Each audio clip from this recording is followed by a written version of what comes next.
Welcome into Cookeville High School, this side of the high school football game of the week, presented by Mayberry's Furniture. And we've got a fun non-region contest on tap tonight as the Farragut Admirals take on the Cookeville Cavaliers. I'm Noah McKay on the call here on the Watson Chevy UCR Media Network, joined in the Nelson Trophy and Screen Printing broadcast booth by our broadcast partner, Jeremy Tollison, Coach Michael Dodgen on the sidelines for us tonight, and the lovely Madison McKay producing things for us. Michael Lindsay here as well. Coverage coming to UpperCumberlandReporter.com as we are live on the main UCR Facebook page, YouTube channel, NFHS Network, and across the airwaves with our friends on 107.7 Grace FM. As we sit a few moments away from kickoff here tonight, we welcome you in to the Livingston Regional Hospital pregame show. I mentioned the broadcast booth tonight, also presented by our friends at Whitecoat Realtors.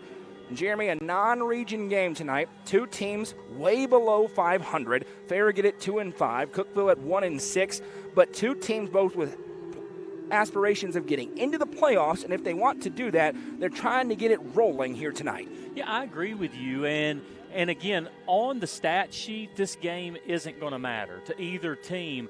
However, both have pivotal games coming up, and a good performance here, a good showing kind of gets you geared up and ready for the next 2 weeks because, listen, the next 2 weeks are super important. They are. And Farragut, listen, they have faced a murderer's row, not unsimilar to the Cookeville Cavaliers. They opened the season 0-5, but how about some of these teams that they played? All ranked top 5 in their respective classifications. They lost in a neutral site game against Sevier County by 20, lost to the number 2 ranked team in 5A, or number 1 ranked team rather in 5A in Powell, lost at Upperman, then dropped one against Bradley Central. They probably like to have back. Lost at Maryville. Not sure if we're familiar with them. They're pretty good. And then look at what happened. They go to Bearden. They get a 25-21 win. And then they host Hardin Valley before the bye week, and they scored 45 points, winning 45-28. It seems like Jeff Courtney's squad has found something, and that's exactly what the Cookeville Cavaliers are looking to do.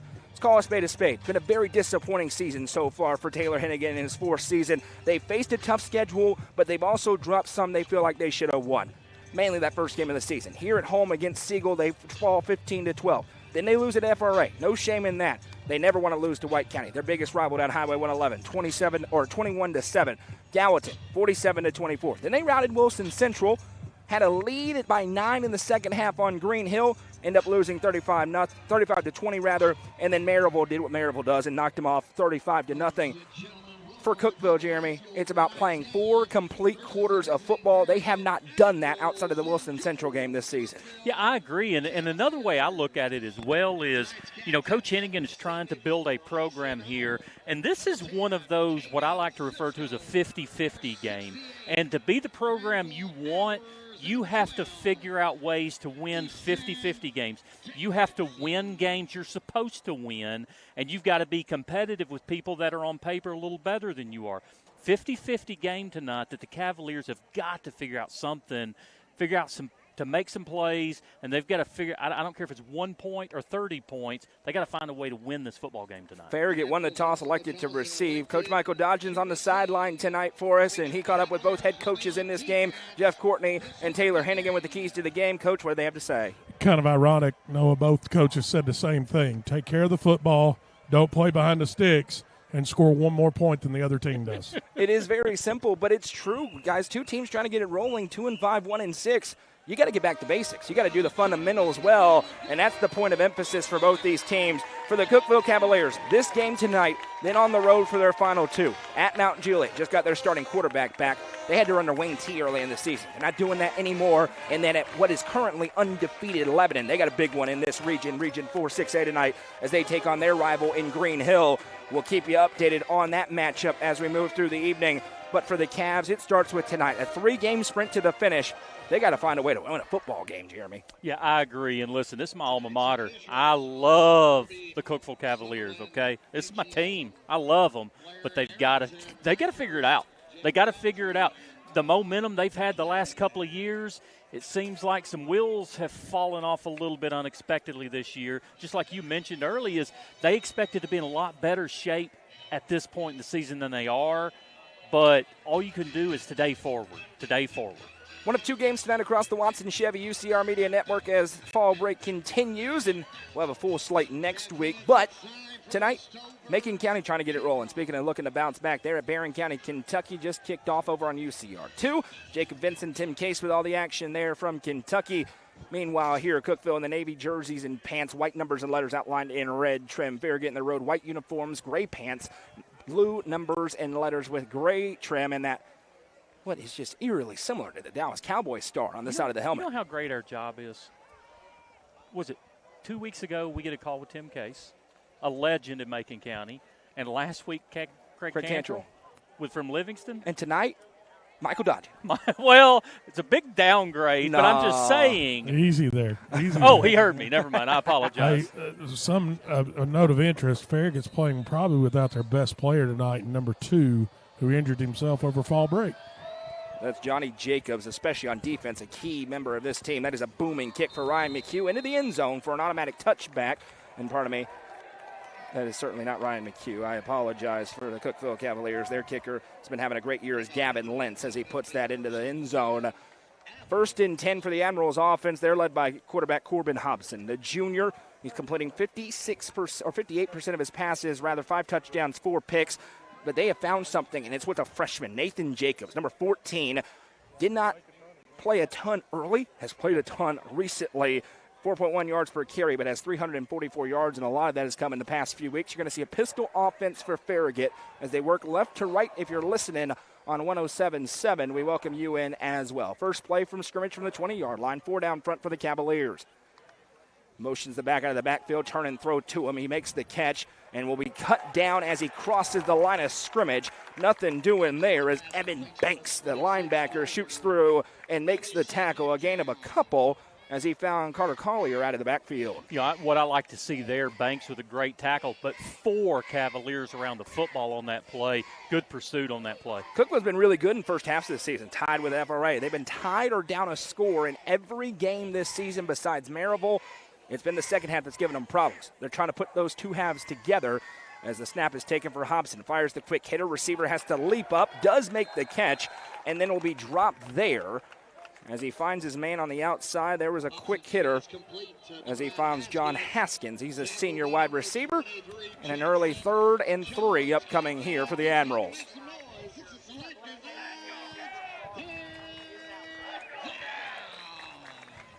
Admirals break huddle. They'll send one receiver split out each direction here. Banks in the middle of that defense barking out orders. Now he walks down right into the A-gap. Is he going to come? Check over to the sideline. Farragut does a lot of this. They get up on the ball, then they check over and get a new play. They got a lot of faith in their junior quarterback to orchestrate this offense. He brings the receivers in tighter, takes the snap, going to give to the back up the middle. He's hit and dives forward. He's short. And it'll be down. It'll be a 4th and 1 and an early decision time here for Farragut. A nice tackle again made by a host of Cavaliers. First one in there is Gavin Lentz. We don't see anybody coming in to punt. This is a big play early in this ball game. A non-region game, you're going to see some aggressiveness tonight as these teams look for a spark.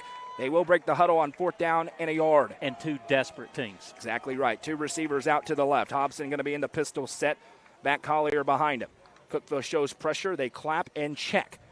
Still 22 on the play clock as Hobson walks back up and gives the new play. Are they going to snap it or is it a hard count? A lot of bodies in the box for Cookeville. They do snap it. Turn hand to Collier on halfback stretch. He breaks a tackle and he's got the first down. A gain of 5 and it'll move the sticks. An aggressive call from head coach Jeff Courtney, but it works out. 1st and 10 Farragut. Yeah, and 3 offensive linemen pulling to the right side there to create that lane on the outside. Big play there for Farragut to start this ball game and try to set the tempo on what's going to be happening tonight. Up front for Cookeville, Landon McCarter, Amari Williamson, Sean Rimley, and Gavin Lentz. The linebackers are Blake Barrett, Evan Banks, and Taylor Fitz. In the secondary, Jackson Jones, Keeli Davis, Bryson Gallagher, and Kingston Felder. 1st and 10 pistol snap, firing into the flat. Receiver makes the catch, hit immediately, will be wrapped up and thrown down. A nice job by Kingston Felder, the senior, who is not fooled on the little underneath throw as he finds Anderson Glover. It'll be 2nd down and 9. Felder was not letting go there, was he?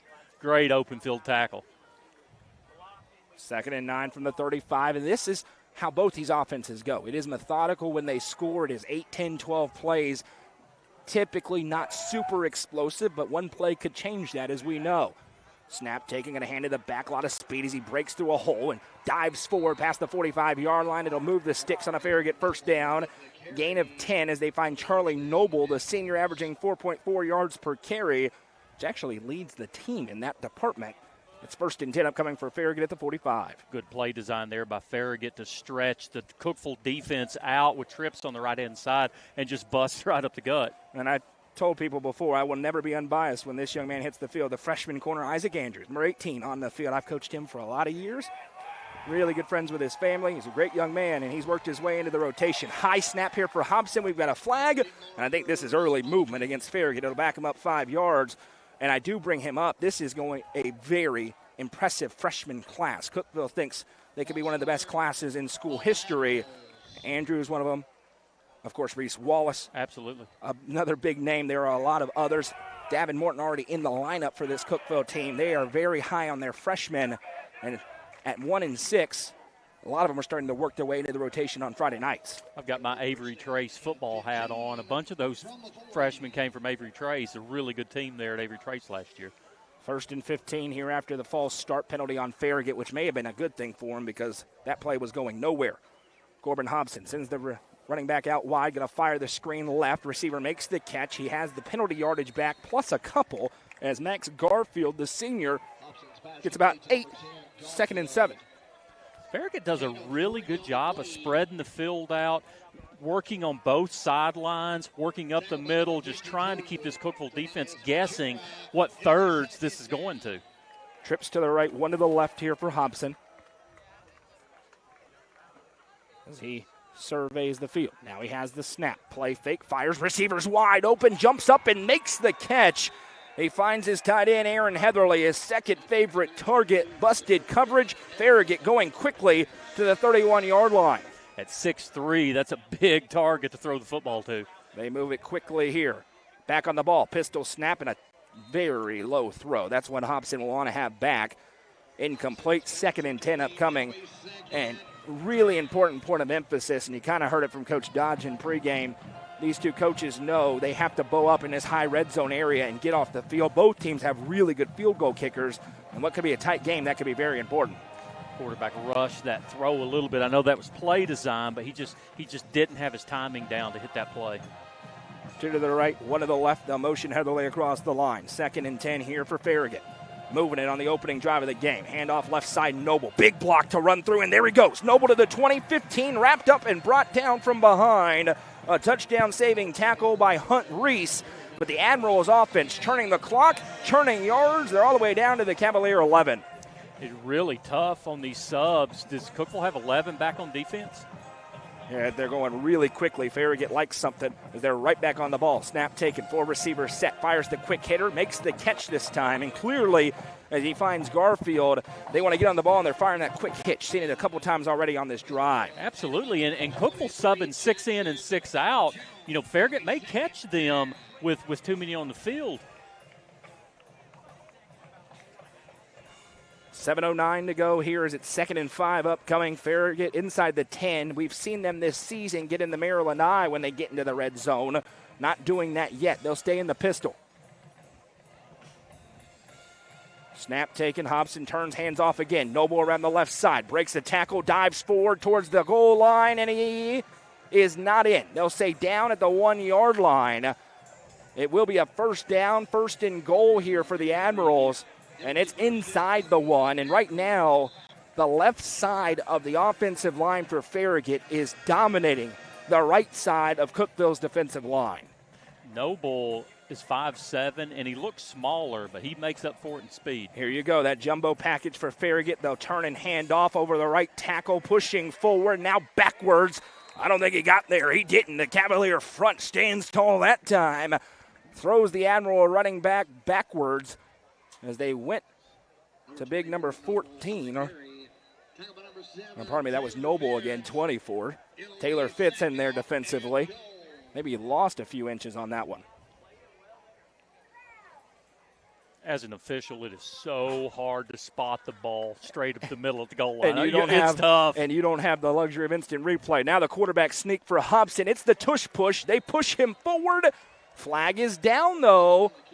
We'll wait and see what this one is. He got in for the touchdown, but I don't think you can push in high school. In high school, that's illegal. It could be, you don't see it a whole lot, but assisting the runner potentially. They did push him, no question. Assisting the runner for sure. It is assisting the runner. Take the touchdown off the board. I mean, there's no question. That was the Philadelphia Eagles tush push there, and that'll back him up. 5-yard penalty or more than that, Jimmy? 5 yards. You treat that it's 5-yard live ball foul. You're not going to give them the touchdown, so 5 yards previous spot, repeat the down. Mayberry's Furniture has extended their half-off sale in both Crossville and in Cookeville. Go see them this weekend. Half off? Half off. Again? 15,000 square feet of half off. Go get yourself a new couch. I'm probably going to go get a new recliner tomorrow. My wife didn't know that, but now she does. One receiver split out each way. I want one with a USB plug in it. You got to get her something, too. Hobson takes a shotgun snap, play fake, Boom. being pressured, fires over the middle, and it's incomplete. Sticky coverage in the back end by Keeli Davis, the junior. Hobson almost got decapitated. It's going to be 3rd and goal from the 6. I've got to give Hobson a little credit there for having eyes in the back of his head. He just felt that pressure and stepped away from it, away from the pocket. I don't know how he saw that defender coming. 3rd and goal from the 6-yard line here for Farragut. That penalty changed this drive. They've taken over half the quarter off the clock, guys. 5:55 to go. The Cavalier defense, if you can hold them to 3, that's a big win in this spot. Heatherly comes back in. Hobson in the pistol, has the snap, drops back to pass, looks over the middle. Now he's forced up, steps up in the pocket. He's hit a couple of times, gets away and sacked. The Cavalier defense gets home, and who's first to it? How about big Amari Williamson, 6 feet tall, 314 pounds. And here comes the kicking unit for Farragut. It's amazing. They've got the ball 1st and goal inside the 1, and the Cavalier defense goes, you know what? Nah, not so fast. At 1-6, nothing going right. The Cavs defense gets a stop, and now Ryan McHugh on, and will have to attempt a 23-yard field goal. He's a senior, 14-16 on extra points this season. This one a little bit further back than that. Make it a 27-yard attempt for him. And Cookeville settles back. Snap is good. Hold is down. Kick is up. And the kick is good. Farragut does strike first, but the Cavalier defense bows up in the red zone. 5 to play in the first quarter. It's 3-0. This is the high school football game of the week, presented by Mayberry's Furniture on the Watson Chevy UCR Media Network.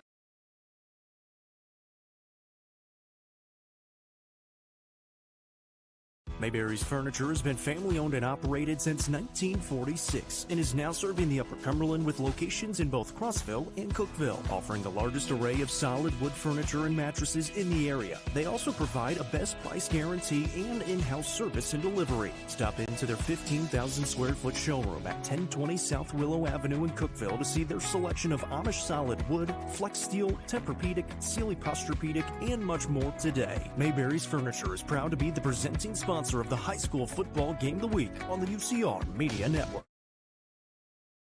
Welcome back. Farragut takes 7 minutes off the clock, but they settle for 3.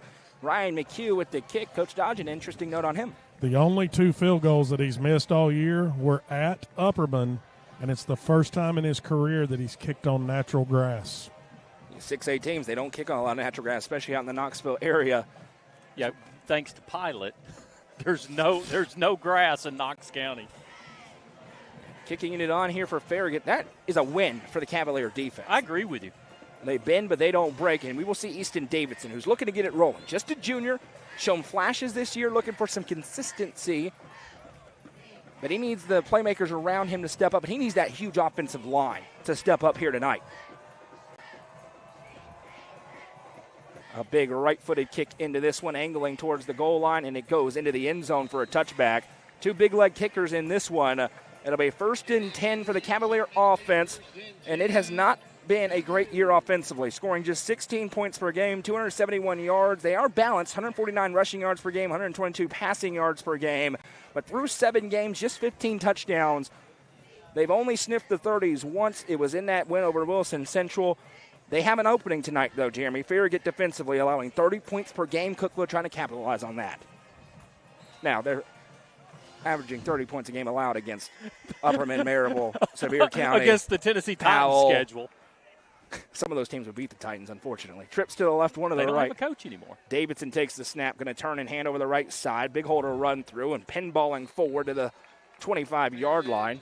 Blake Barrett, who is probably this team's most consistent runner, but only 3.4 yards per carry. They have not used a bell cow back. Hunt Reese leads the team with 55 attempts on the season, but Davin Morton, Blake Barrett, Hunt Reese all rotate in on that as a running back by committee offense. And we'll see if that continues. An opportunity for Cookeville to self-scout a little bit in that bye week. We could see some shifts as Zach Hennigan, the offensive coordinator, calls the plays. Of course, the brother of Taylor Hennigan, the head coach. Two receivers to the right, one to the left. High snap. Davidson has it, going to give to Barrett again. Barrett breaks one tackle, and then the cavalry arrives for Farragut. They push him back, finish him off. A little bit late. That'll get a groan from the home fans, but nothing doing. Maybe half a yard on the play and a big 3rd and 4. And this is an area Cookeville has to improve upon. Just 35% of third downs converted this year. On 4th down, just 20%. They have failed to convert on 12 4th down attempts this year. But the 3rd down numbers, part of it, because it's a lot of this, 3rd and 5+ for Cookeville. And what you don't want to do if you're Cookeville is make the Cav defense get back on the field. 2 to the right, 1 to the left. Davidson in the pistol, gives the hard count, now claps again, checks over.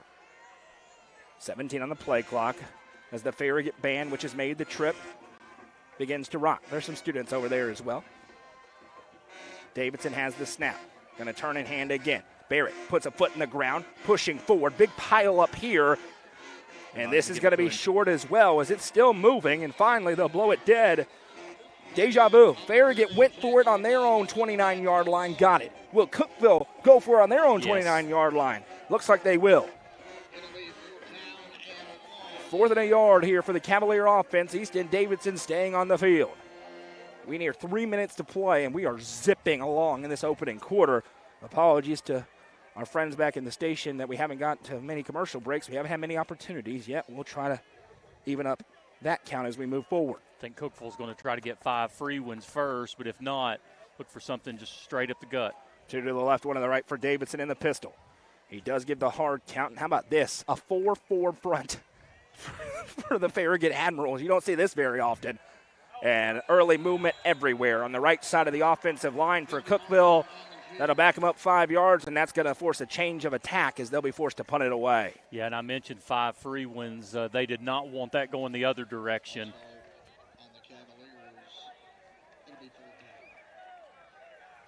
And here comes the punting unit here for Cookeville. Lentz will go back deep to punt this one away. And Farragut gets the stop, aided by a penalty.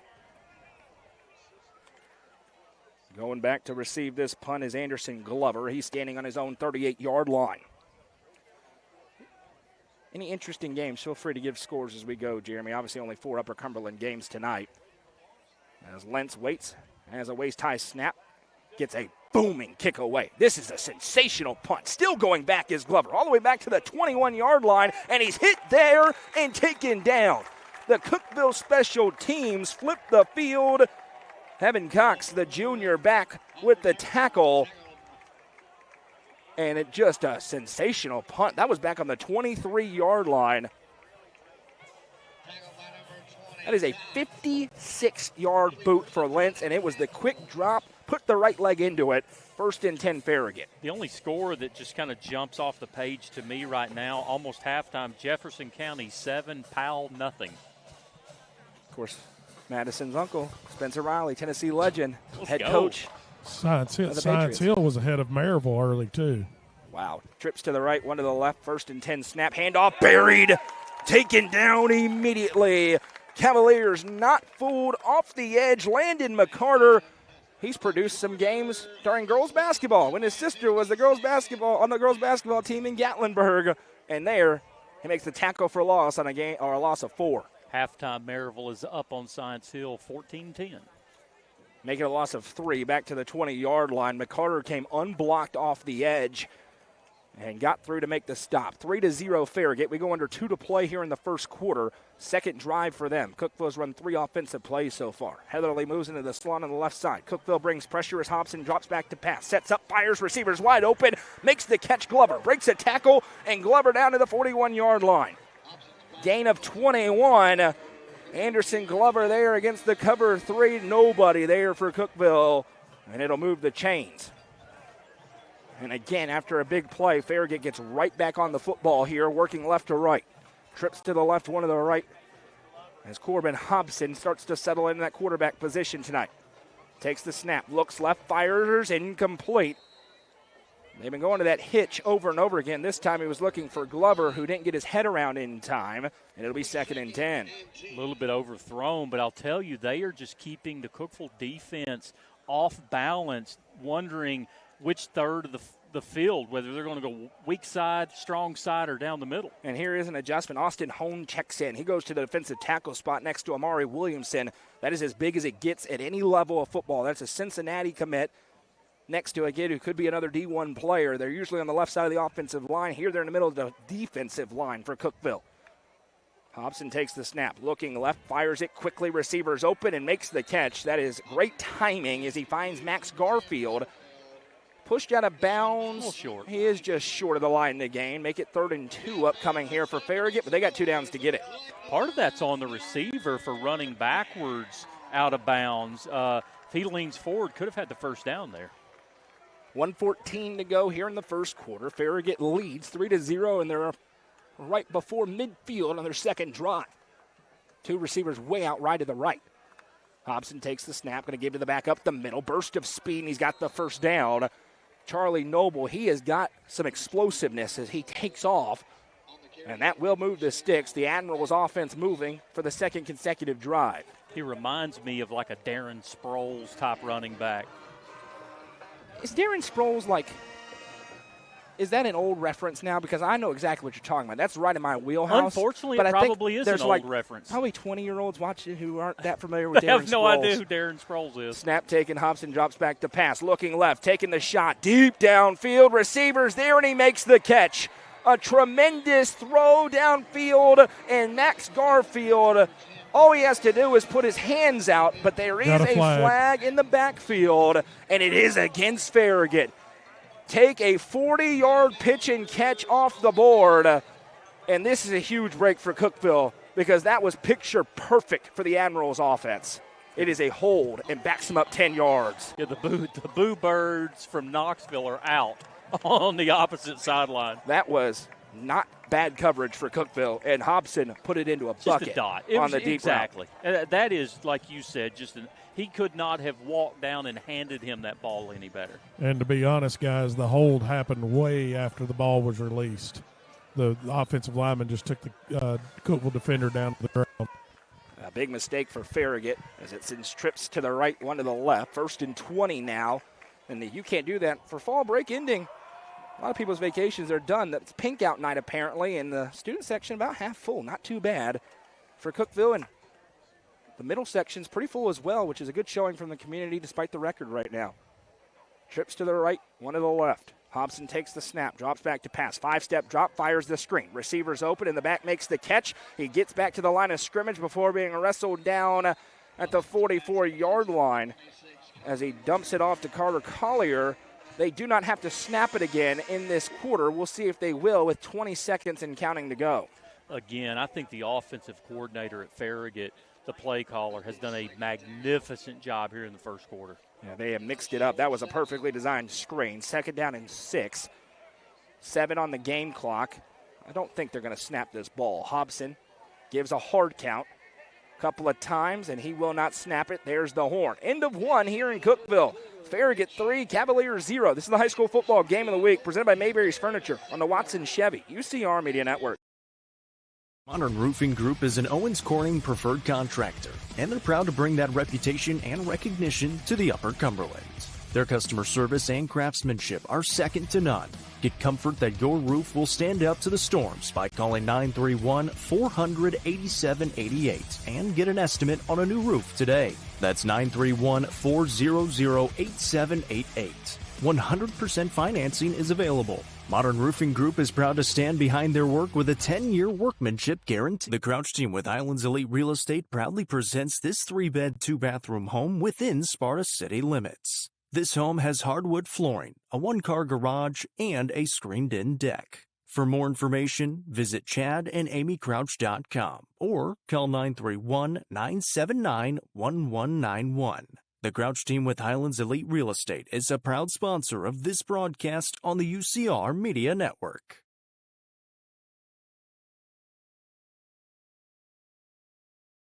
Welcome back as we head into the second quarter. Farragut leads 3-0. They've got the football 2nd and 6. Thanks to Jeff Petey Goolsby on the stats. Cookeville ran 3 plays offensively in that first quarter. 7 first downs to 0 for Farragut. They're outgaining the Cavaliers 119 yards to 9.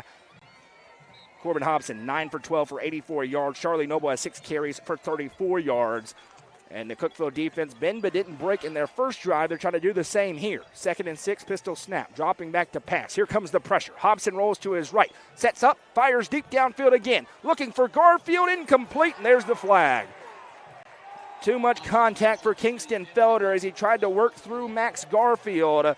Not a spot foul, obviously, in high school football, but it will be a new set of downs for Farragut. Yeah, and the Cookeville crowd doesn't like it. I actually agree that there's a foul there. Me too. He also held him right at the 30-yard line. So take your pick between the hold before the pass or the pass interference while the ball's in the air. I think if you don't throw a flag there, it's pretty egregious. A good job there on that one. It'll be a 15-yard penalty, puts it all the way down to the Cookeville 29-yard line. And all of a sudden, it was a lot of little dump-offs early. You're seeing Hobson start to try and air this thing out. They had one play called back on a hold. That one, they moved the chains on the DPI. And then, obviously, if you back the defense up a little bit to try to combat the long pass game, then you start dinking and dunking again underneath. 2 to the left, 1 to the right, pistol set. They move Heatherly across the line to the right side. 4 down front for the Cavs. High snap. Hobson has it, gives to the back up the middle. Hit hard and drop there. Williamson finishes him off. Evan Banks, first one there. Pardon me. That was actually Taylor Fitz who gets in.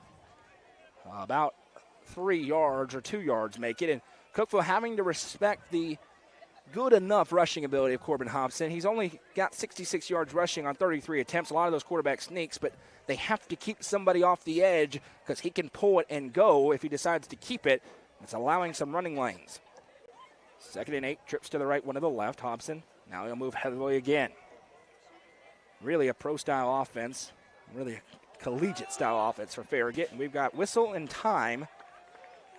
And it's going to be a flag. A false start against Farragut. And credit to the fans beneath us. They saw it. I didn't, but they certainly did. It'll back them up 5 yards. It must have been the wide out on this side. I wasn't watching it. Number 63, Jeremy. Number 63 on the offensive line. Definitely not the wide out on the outside. Here's the wide out on the line. I love correcting Jeremy. Gosh! Where's Hallie at? 2nd and 13 upcoming here. We appreciate Coach Dodgen on late notice joining us on the sideline. He's also handling the scoreboard, which is unofficial.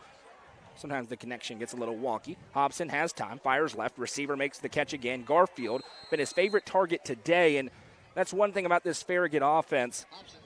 Maybe they don't have one superstar, Jeremy, but they have a lot of guys who can make an impact, and their quarterback spreads it around. When we did the Upperman game, it was a lot of Ethan Farhat. Haven't seen a lot of him, been a little bit banged up, but tonight it's Max Garfield. Yeah, I'm with you. I'm super impressed with how there's probably at least 6 people who've got a catch so far. Yeah, in the first quarter there were 4, to your point. 4 receivers set, 3rd and 8.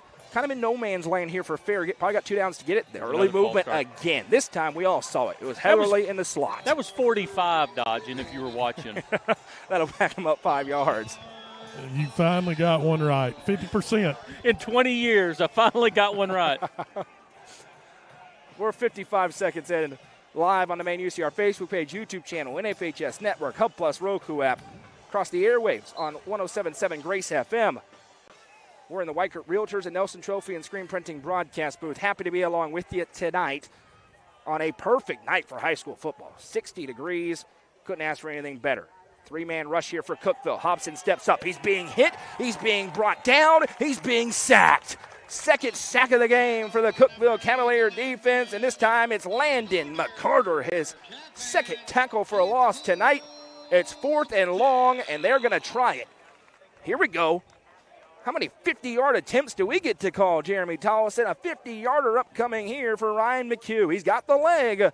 He's going to kick it from the left hash. And he's on artificial turf. He is on artificial turf. This would be the longest kick in Game of the Week history. here in season number 6 of the high school football game of the week in the Upper Cumberland. And we've got a whistle and a stoppage. Not sure what it's for. They're going to reset the game clock. We did not get the K-ball in time, apparently. Brian Callahan says something about that. Well, for the record, there is no K-ball in high school. Yeah, well, they were changing the ball. I can tell you that right now. They're not going to let them.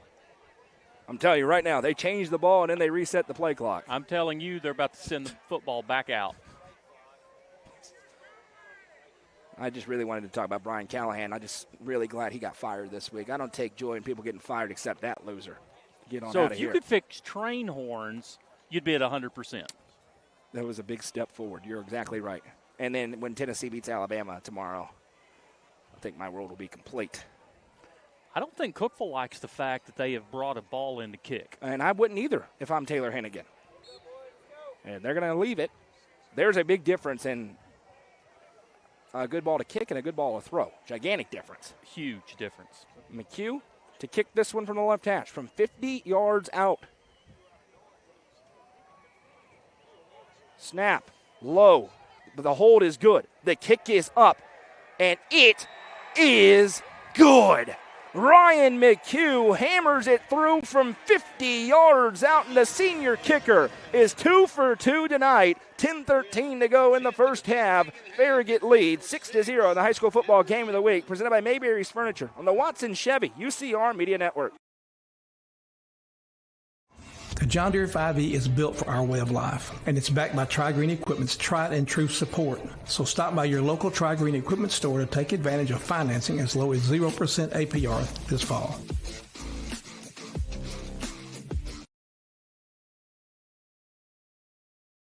Mowing, cleaning, hauling, whatever is on your to-do list, Tri-Green has a John Deere tractor built to handle it all with ease. Whether you're tending the land or tackling weekend projects, this is a season to get things done. Visit us online at trigreen.com to see how affordable a John Deere tractor can be.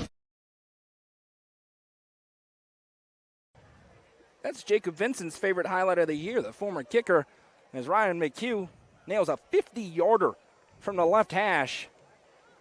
That's impressive.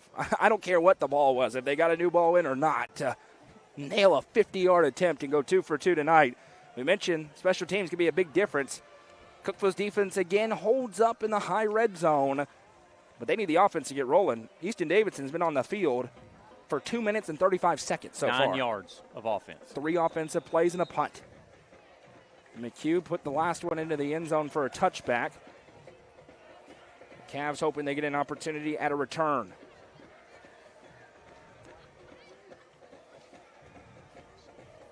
He races up, puts that foot into it. This one is going to be returnable from the 8-yard line. It's Andrews to the 10, to the 15, to the 20, to the 25-30. Flag down, 35-40. He got crunched out of bounds. And he pumps back up onto his feet. A tough young man. But this one's coming back. A great return for the explosive freshman. I'm telling you, he's going to be a special player. And by the way, he's going to be a special player on the hardwood coming up for a Cavalier team with a lot of promise. That was a stiff shot. Everybody's okay. This one, though, going to put Cookeville behind the sticks, and an offense not designed to be starting deep in their own end will be doing just that again. Yeah, and that stinks for Cookeville. You finally get a little bit of a spark with the football in your hands, and it lose 15, 18 yards due to that penalty. A battle for momentum tonight in a non-region game before 2 huge region tilts for both teams. For Farragut, they have Oak Ridge at home, going to be a tough game. Then they're at Cleveland, who's 0-for so far this year. Because they beat Hardin Valley and Bearden, all they have to do is beat Cleveland, and they will be in the playoffs as the 4 seed. Cookeville has a route to the 4 seed. They still have a route to the 3 seed, but they have to win their last 2 games to even sniff that. Snap taken, Davidson play fake, and a fire into the flat. Receiver makes the catch, breaks 1 tackle, stays in bounds, reverses field, and there's Taylor Fitz moving the pile for the Cavaliers. It's a Gary Maxwell Insurance and Sonia Brown with American Way Real Estate first down. Yeah, way to fight for every yard that you can get, I'll tell you. And that's big for Cookeville. Hey, let's get this defense a rest. Let's get some momentum going on offense. And again, 2 field goals, 1 touchdown, you got the lead. So let's just remember, go down here and score. Let's go. 1st and 10 from the 31-yard line as the Cavaliers work left to right from scrimmage on their second drive of the game. 2 receivers split out to the right side. Davidson takes the snap, going to give to the back over the left side. It's Hunt Reese, and he's slung down immediately. Nice play defensively made by the middle linebacker, Connor Paris. The senior came through untouched. It's a loss of a yard. 2nd and 11 upcoming here for the Cavaliers.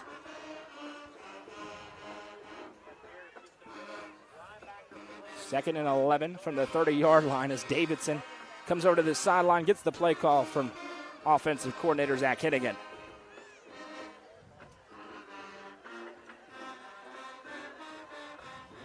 Late runner off the field for Cookeville as they had too many out there. One receiver each way. 2nd and 11 for Davidson. Yeah, lucky to not have a flag there. Yeah, I think they could have. I think they just... And a timeout going to be called here for Cookeville as they are just all out of sorts. And here's why. 10. They had 10 on the field. The 11th one ran off the field. 8:46 to go here in this first half. The Puckered Shrimp is your one-stop shop for fresh and delicious seafood. With options including Dungeness crab and lobster, easy peel shrimp, sausage, potatoes, and more, the Puckered Shrimp has whatever you need to satisfy your seafood cravings. Make sure you follow them on Facebook. They were in Smithville earlier this week. Long way away from the Upper Cumberland. Tomorrow they're in Monteagle, but if you're out that way, it's worth the drive. It's worth the stop. It absolutely is. It's worth the drive. But make sure you're following them. Middle of the week, they were in Smithville, so they're going to be in the Upper Cumberland frequently because they keep selling out every time they come to the Upper Cumberland, which is also why you should be advertising with UCR. 8:46 to go in the second quarter. 6-0. Farragut with the lead. 2 field goals so far for the Admirals. Going to be a 2nd and 11 for Cookeville, who's just trying to get in a rhythm here offensively tonight.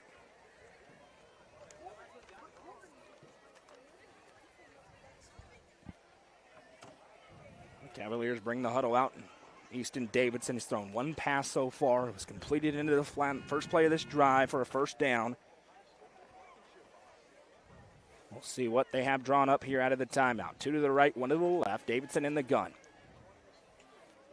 He waits now, claps, has the snap. Play fake again. Rolls right now, looks left, fires the screen. Receiver can't make the catch.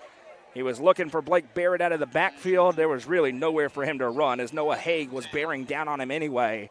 It'll be 3rd down and 11. Yeah, Haig just read that really, really good to be in position to stop it, even if Barrett makes the catch, just like you said. And Davidson has to come over, get the play call, goes back in with 25 seconds on the play clock, gets to the huddle. Cookeville needing an explosive play. Feels like they're just a little bit stuck in the proverbial mud right now. 1 receiver each way. Davidson has the pistol snap. Play fake again. Here comes pressure. Has time. Fires deep downfield. Receivers there. Twist. And he makes the catch. Caden Cisco contorts and moves the chains.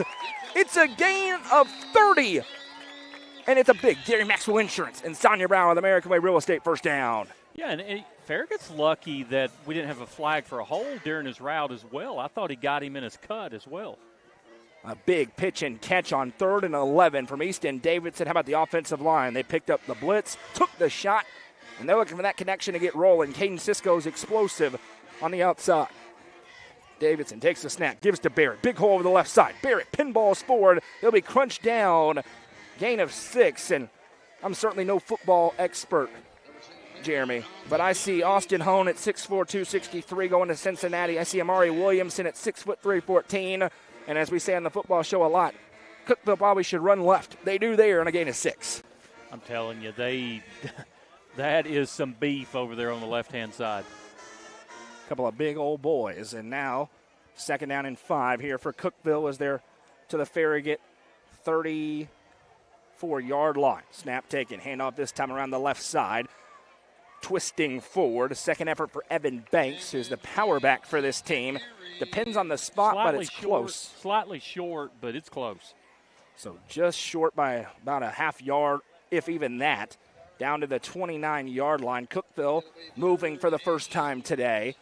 7:16 and counting to go in the second quarter. Farragut leads 6-0 on the road. Banks stays in the backfield with Davidson behind him in the pistol. 3rd and inches. Davidson has the snap, gives to Banks right up the middle, and Evan Banks powers forward. And he's got enough for another Gary Maxwell Insurance and Sonia Brown with American Way Real Estate first down. The Cavaliers kind of had their backs against the wall in this drive and have started to make a couple of plays. And obviously, the best drive they've had tonight, finally seeing some life out of this offense. 1st and 10 here for Cookeville. They are now in field goal range, although they're thinking 7 and a lead in this spot from the 26-yard line. Davidson breaks the huddle. He'll be joined by Hunt Reese. They're in the pistol again, tight formation. Davidson has the snap, play fake, drops back to pass, forced out of the pocket to his right. Eyes downfield for Davidson. Now he's just going to tuck it and get what he can as he's cut down at the 24-yard line. The junior making something happen against some heavy pressure, a gain of 3. 2nd and 7 here for Cookeville as they are nearing the Turner Roofing red zone for the first time tonight. Hey, Noah Hag is everywhere on defense, isn't he? Yeah, he's a really good player for him.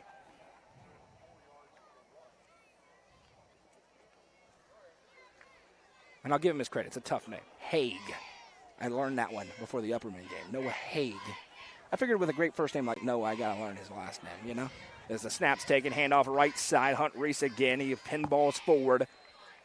And it looks like he is going to be in the Turner Roofing red zone. And this is where Cookeville has to be. One explosive play, on-script, 3rd and short, move the chains. Right to the 20-yard line, it's 3rd and 2.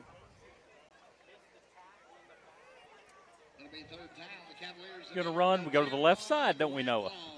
They went to the right side on that one, but yeah, you would think when you got to run have it, left. you follow your dogs. Seems like a good idea. Blake Barrett, speaking of dogs, he's in the backfield now as they continue to rotate those 3 tailbacks. Davidson has the snap. He is going to give. Barrett breaks 1 tackle, trying to push forward. He did not get the first down. Pretty favorable spot, though, for the Cavaliers of the 18. 4th and a yard, and they're going to leave the offense on the field. And here come the big boys. Evan Banks comes back in. Mari Williamson had a play off. He's back in there on the offensive line. One more out. Okay. Still plenty of time on the play clock. 33 seconds as Davidson gets the new play. 4th down and a yard. Cookeville's got to have it. They're at the 18-yard line, down 6-0, trying to jumpstart their season. Everybody's in the box. Old school football here. Snap taken. Davidson gives to Barrett. Barrett left side. Breaks a tackle. There he goes. To the 10, to the 5, into the end zone. Touchdown, Cavaliers. Blake Barrett has a huge hole opened up by Williamson and Hone and scampers in for the touchdown. Yeah, great run there by Barrett. But as a defense, if you sell out to try to stop 1 yard, you better do it, because if they break through, there's no one there for the tackle. Touchdown Cavs. And now kicking it on here to try and take their first lead of the ball game. A big drive. Credit Easton Davidson with a great pass to convert on 3rd and long. And then the ground game gets in. High snap, but a great hold from Davidson down. And Gavin Lentz pounds it through. 4:48 to go in the second quarter. Cookeville leads at 7-6 in the high school football game of the week. Presented by Mayberry's Furniture, the Watson Chevy, UCR Media Network. Do you dream of country living? Don't miss this online absolute auction of a brick home on 10.39 acres in Cookeville. This 3-bed, 2-bathroom home offers a large shop, outbuildings, cleared and wooded land, perfect for hobby farming or a peaceful retreat. You can bid on this auction at eagleauctions.com or call 931-526-5335 for more information. Bidding on this online-only auction ends Thursday, October 23rd at 12 noon.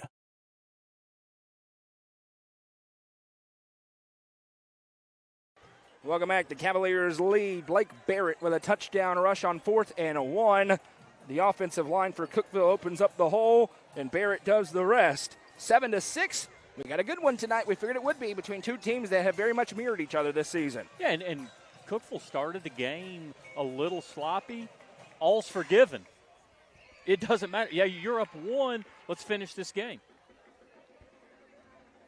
Gavin Lentz on to kick this one away. He put the first kickoff of the game through the end zone. Don't forget, Farragut took the football to start the game, so Cookeville will get it to start the second half as Lentz puts that right foot into this one. And They'll say it's not in the end zone.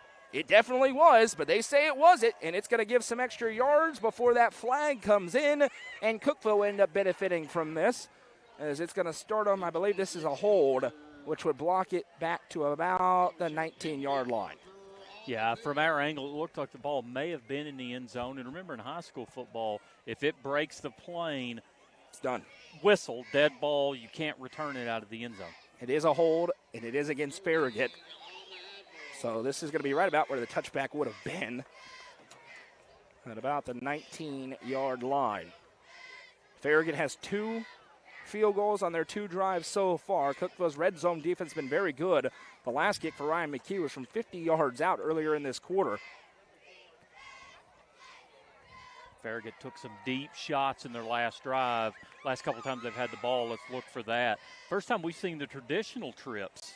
They got 5 wide. 5 wide set here. 3 to the left, 2 to the right. Corbin Hobson all alone in the backfield. Cookeville with only 3 down linemen here. Snap taken. Hobson looking for the quick hitter outside. It's picked off to the 20, to the 10, to the 5, to the end zone. Touchdown, Cavaliers. Pick 6. Jackson Jones says, "Give me that." And Cookeville strikes again. What a great read by Jackson Jones on that interception. You could tell he didn't get those skills from his dad. Jeremy's a good dude, but that had to have came from his mom. So I'm telling you, absolutely read that. Pick 6, great play. Absolutely when Cookeville needed it as well. Farragut's been hitting those comeback routes all half long. Jones reads that one, and he goes virtually untouched 20 yards the other way to the crib. And now Lentz on to try and stretch the lead to 8 for the Cavaliers. Snap, set, kick, cash. No, he missed it. It's the first time all year that I've gone early, and I jinxed him. Extra points, no good. But Cookeville scores 13 points in 10 seconds of game time, and they lead 13-6. This is the high school football game of the week, presented by Mayberry's Furniture on the Watson Chevy UCR Media Network. Watson Chevrolet is proud to present the area's best selection of new and pre-owned cars, trucks, and SUVs. Watson Chevy's staff of experts are ready to get you into your next vehicle with unmatched service and knowledge. Stop in at 2350 Cookeville Highway and get your vehicle serviced by their highly trained professionals. Right now, you can save money on oil changes, regular maintenance, and battery installation. And remember, don't buy till you see Jason Fye. Watson Chevy is proud to be the presenting sponsor of the UCR Media Network. Welcome back. The Cavaliers have flipped the script in this first half, trailing 6-0. They get a long touchdown drive, and then Jackson Jones with a pick 6 makes it 13-6 on the missed extra point. Farragut now with 4:35 to go, and remember, Cookeville will get the ball to start the second half. Cookeville's been money in second quarters this season, and they need that to continue, obviously, and then they got to pick it up in the second half. But that sideline, I imagine, is a little bit more energetic next to Coach Dodgen as Lentz jogs up and booms this one away. No question about that one. Puts it through the end zone for a touchback. And now we've got a late flag coming in, 2 of them, as there was a tie-up. Nathan Dyer for Cookeville. And then 35, that's Fletcher Haddad for Farragut. It's going to be unsportsmanlike on Cookeville. There was a little bit of a, I'm going to say your favorite word here, Jeremy, kerfuffle. Kerfuffle. It's a real word. You looked it up. And listen, I agree it is a real word, but it is also a word that should be retired from the dictionary. By the way, Goose got a great video of that pick 6. It'll be in the cinematic highlight reel from this game, and it is unsportsmanlike conduct. And Coach Dodgen, as per usual, if you ask him, right on with a call. I'll be 15 yards, and Farragut will be in good business here as they try to have a 4-minute touchdown drive to tie the game heading into halftime. Especially Noah when it comes to officials. Hey, me and you both, Coach. I'm outnumbered here.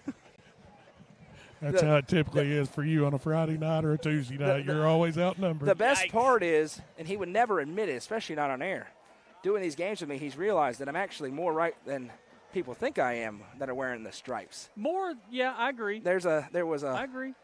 reputation that I was never right, and then he had to actually listen to me and went, darn, this is not he's right. It's not the worst things I've ever heard. More times than not. You Is know, that fair? Hear that, Madison? It's kind of funny, guys. We talked about in the pregame, both coaches talking about staying behind the sticks. Every time Cookeville stayed in front, they've had great drives and a lot of production. They absolutely have, and now they've got a little more juice to them with a 13-6 lead. And that unsportsmanlike conduct, if one more happens, that's an ejection in high school football. You only get 2, and then you're gone. Hey, Coach Dodgen, did you happen to get a number on that? I did not. I was down here fiddling with these batteries again. Thanks, Coach. Appreciate it. Thanks so much. Anytime. Hobson, 2 to the left, 1 to the right. How does he respond after throwing the pick 6? His 5th interception of the season, and we've got early movement here. And I believe it's going to go against Farragut. Will be their 3rd false start of the half already, and it sure is. So they'll back them up and make it 1st and 15. And as Coach said, keys to the game, both coaches talk about staying in front of the sticks. Farragut not doing that right now. Cookeville's had a couple of negative plays, but they have not had the penalties to push them back the way Farragut has. The issue is neither one of these teams have showed they're good enough to overcome mistakes. So when they get buried under with their own mistakes, that's why they have the records that they have. 2 to the left, 1 to the right here for the Admirals. Hobson takes the snap, turns and hands off right side, and this time the Cookeville line are ready for it. Gain of just a yard. It'll be 2nd and 14. We go under 4.5 to play. Cavaliers lead 13-6 here in the second quarter at Eddie Watson Stadium.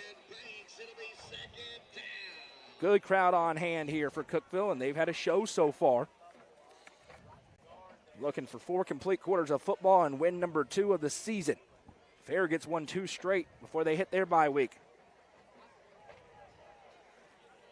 Cookeville shifts the line, trips to the left, to the right, empty set here for the second time for Farragut. Hobson takes the snap, drops back to pass, steps up in the pocket, and he's tripped up and sacked again. Cookeville's front gives home and give the sack to Amari Williamson. A big loss on the play. 3:45 to go in the half. The Cavs are going to try to go for 2 for 1 if they can get off the field here on 3rd. Let's do the geography here. We're going that way. This is tough. 3rd and Sparta here for Farragut. Prescott South. I'm going Prescott South. That's that way, for sure. It's the same way to no, Sparta. No, you're right. It is that way. This is longer than Prescott South. No, So we're going to the DMV. Really? Down off 111. A little bit in between. That's fair. With No, that? I'm fair with that.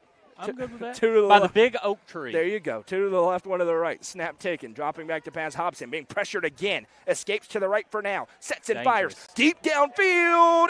And it was nearly picked off. Maybe better for Cookeville that it wasn't, as Keeli Davis had a look at that. And this Cookeville front is wrecking havoc on Farragut right now. No, just forcing the Farragut coach quarterback, to make just a terrible throw. He's lucky that it wasn't intercepted. Isaac Andrews back deep to receive this punt for the Cavaliers, standing on the 35-yard line. Take it back, young man. 2 to the left. You want to hear me be a homer? Wait for this. Really good punter for Farragut, though. Takes a low snap, sets up, spinner and kick. Will not be returnable. Takes a Farragut hop. That's a great punt. No chance for a return, and for some reason, the Admiral picked it up and saved Cookeville a few yards, as it will be touchdown at the 20-yard line. Here's the situation. 2:54 to go in the first half. The Cavaliers lead 13-7. They have 2 timeouts in their back pocket. They get the ball to start the second half, and a golden opportunity to go 2 for 1 if you're head coach Taylor Hennigan. Next week's high school football game of the week, your de facto region championship game from Billy C. Rogers Stadium. The White County Warriors, winners of 7 straight. The Upperman Bees, the number 5 ranked team in the state. They're set to dance. We'll be there with all the action. Snap taking, going to toss it to Lentz around the left side. Lentz looking for a hole, and he's hit, wrapped up, read brilliantly defensively by Harrison Smith. He's the free safety, and he's named after, or at least shares a name with one of the best free safeties in the last 20 years in the NFL. He makes the play there. It's 2nd and 8. That matchup next Friday night, there are so many people have had this one circled on their calendar. top 5 matchup in the UC top 5. White County has emerged as the number 1 contender in Region 4 4A. What about that offensive and defensive line In a play? huge 2 weeks for White County as they go to Upperman and then they go to Stone Memorial the week after. 2nd and 8, snap taken out of the I formation, turn and hand off. Nice little jump cut a couple of times, making something happen. How about Blake Barrett hitting the backfield, cuts up, spins off a couple of more tacklers, and it's a Gary Maxwell Insurance and Sonia Brown with American Way Real Estate first down. Obviously, if you're Cookeville, you want to go score here, but what you don't want to do is have to punt the ball back to Farragut. Just a really strong run to get another first down to chew up this clock. And now a ton of urgency for Cookeville as they break the huddle. 1:50 and counting to go in the first half. Trips to the right for Easton Davidson, and that urgency changes as they will check over. It's a delicate balance. You do have a good field goal kicker. You love 7. Your defense is playing lights out if you're Cookeville right now. Davidson takes the shotgun snap, drops back to pass. Here comes the pressure. He rolls away from it. Now he's going to tuck it and run. Davidson to the 40. Davidson slides down safely at the 46-yard line. But there is a flag in the backfield. And Big Austin Hone is not walking down the field. He's got an Admiral with him. Writings on the wall. This one getting wiped off the board. I'm not sure why the White Hat would even go and ask if they want to accept the penalty. I'm pretty sure Farragut wants to take him back 10 yards. What he could be asking is under 2 minutes, you can start the clock on the snap or the ready, and he's asking him which one he wants. So there you go. It will be a 10-yard penalty, a hold on Cookeville. So that wipes a great run off script for Easton Davidson off the board. It'll be 1st and 20. And he wants it on the ready. So Farragut content, even with 3 timeouts in their back pocket. That could change. They may burn one if they get a stop on this play. 2 to the right, 1 to the left. 2 to the left. Full receiver set for Davidson. Has the snap. Here comes pressure. He fires left on the screen. Receiver makes the catch and will be cut down virtually immediately as he found Nick Johnson on the left side. No timeout for Farragut. We're under a minute to go here. So it looks like the Admirals will be content to go into halftime down 7. And if you're Cookeville, if you're going to take a shot play, it's this one right here. 2nd and 14 here for the Cavs. Davidson on the ball. Has the snap.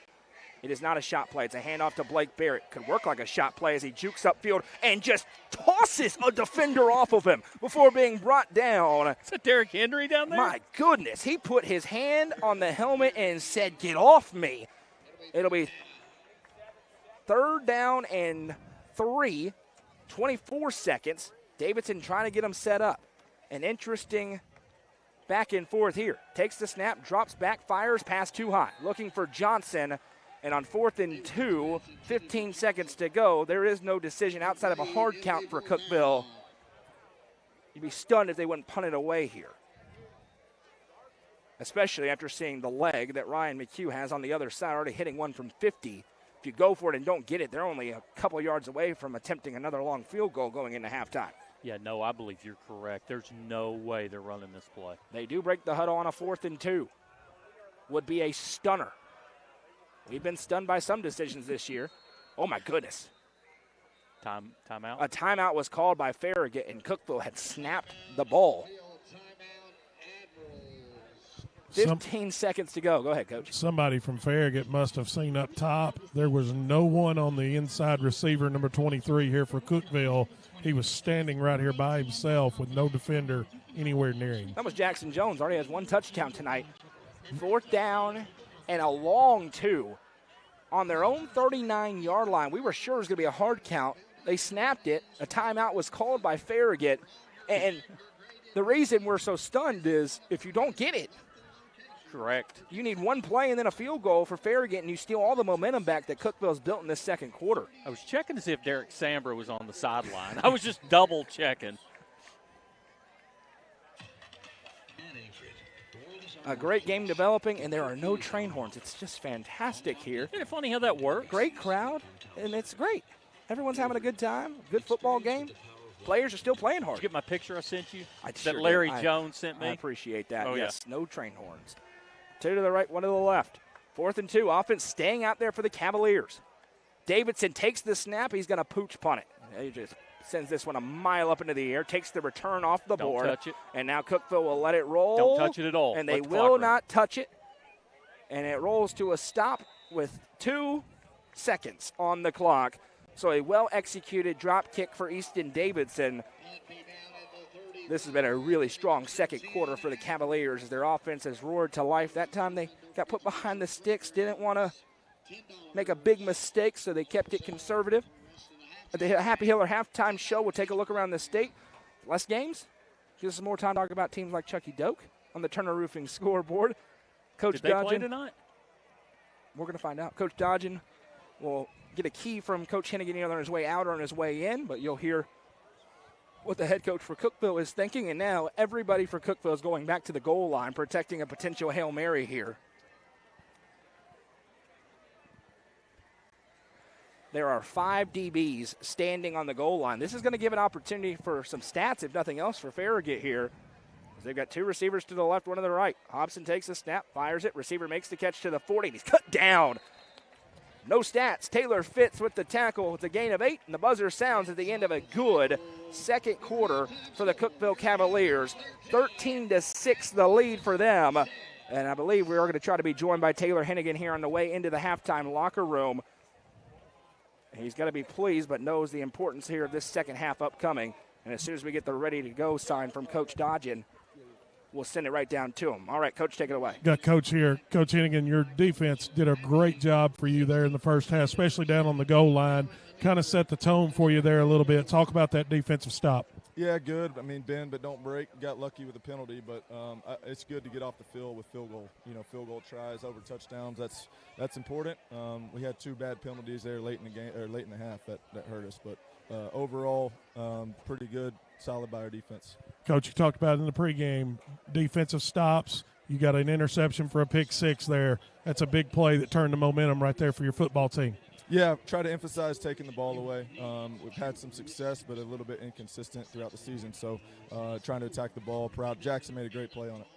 Coach, thank you for your time. Good luck in the second half. Thank you.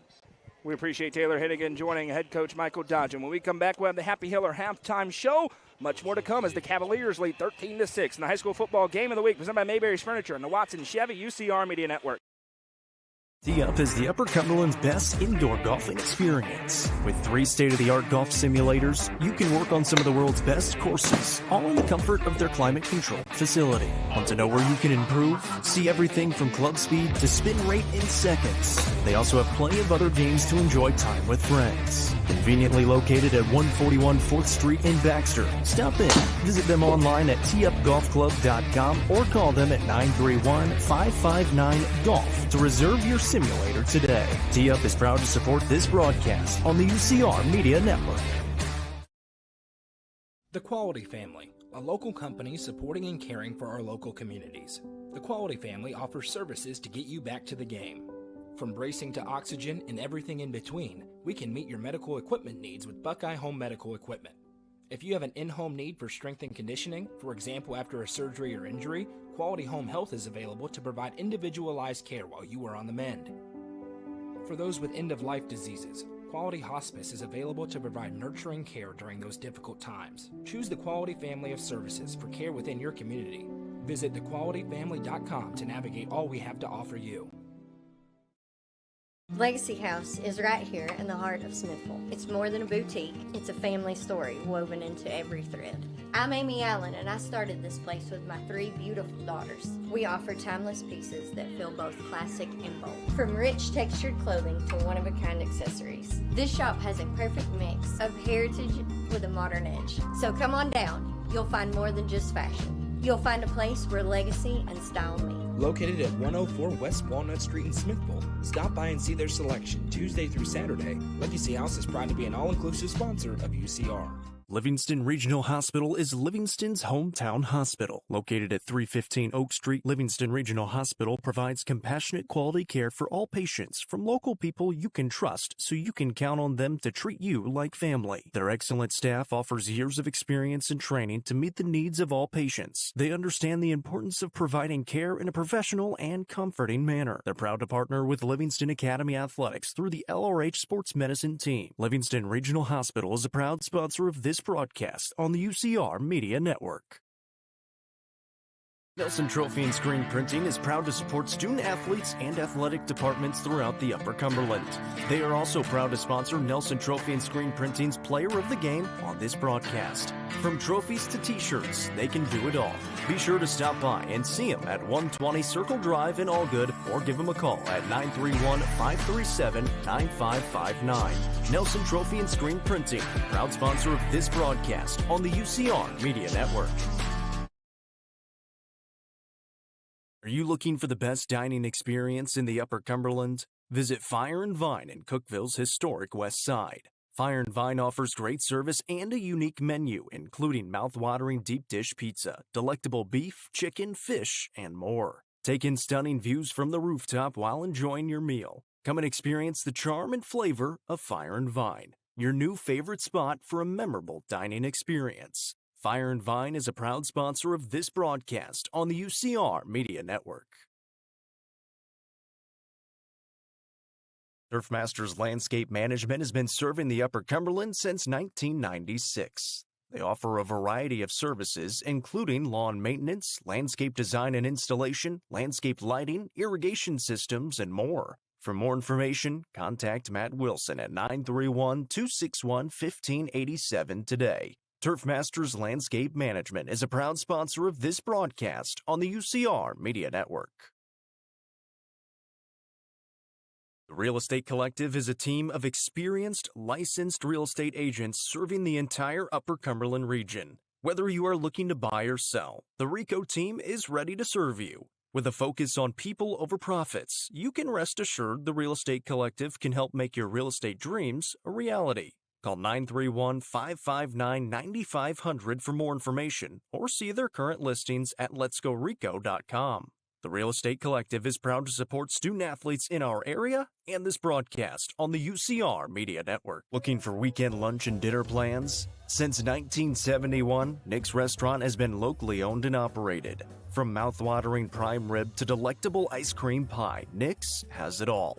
Their cozy atmosphere and great service will make you feel right at home. Plus, their banquet space is perfect for any event. Visit them at 895 South Jefferson Avenue or online at nickscookeville.com.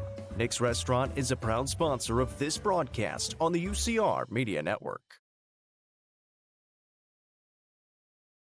This property is just listed. 4.12 acres located in the city limits of Cookeville, right across from the entrance to Cookeville High School. Zoned CL and RS20. This is a great opportunity you don't want to miss. To submit your offer, call Sonia Brown with American Way Real Estate at 931-979-7145. That's 931-979-7145. Loading the kids in the car, brokering peace in the back seat, mastering the snack handoff without even looking. Why are simple things sometimes so complicated?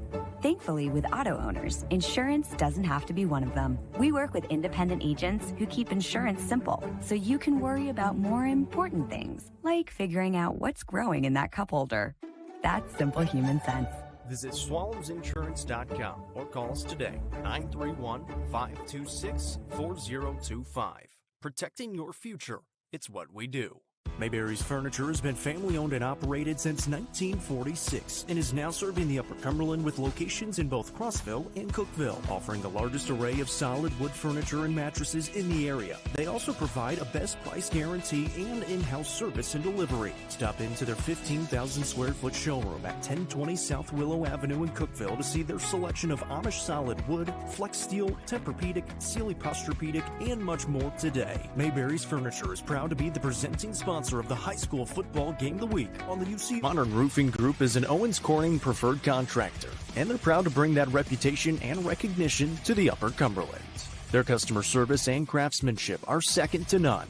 Get comfort that your roof will stand up to the storms by calling 931-400-8788 and get an estimate on a new roof today. That's 931-400-8788. 100% financing is available. Modern Roofing Group is proud to stand behind their work with a 10-year workmanship guarantee.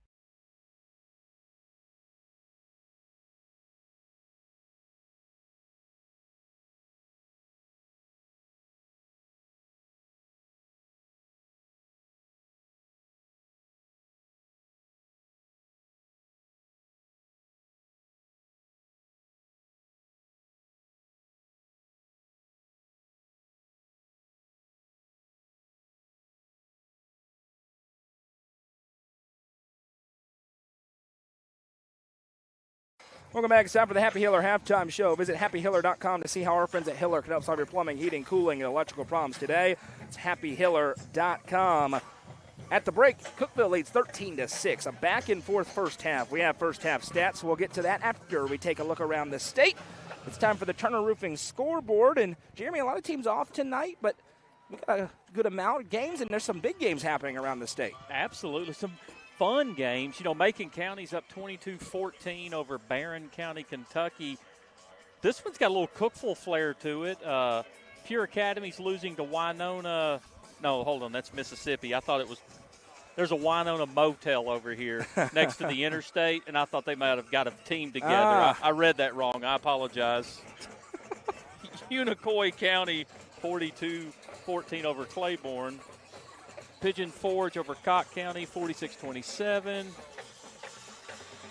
Final, Happy Valley, 9-0 Happy Valley beats 0-8 West Green, 52-0. Halftime score, Tennessee High and Sevier County, 7-7. Tennessee High's having a decent season, and Sevier County's having a little bit of troubles right now. That's not the biggest surprise in the Greenville, world. 35-0 over Volunteer at the half. Mo West loses to West Ridge Final, 35-0. Anderson County opening up a can on Union County, 65-14. Here is your score prediction of the week. You ready, Noah? You guessed the score. We have 0-7 Cleveland versus 0-6 Bearden. Yeah.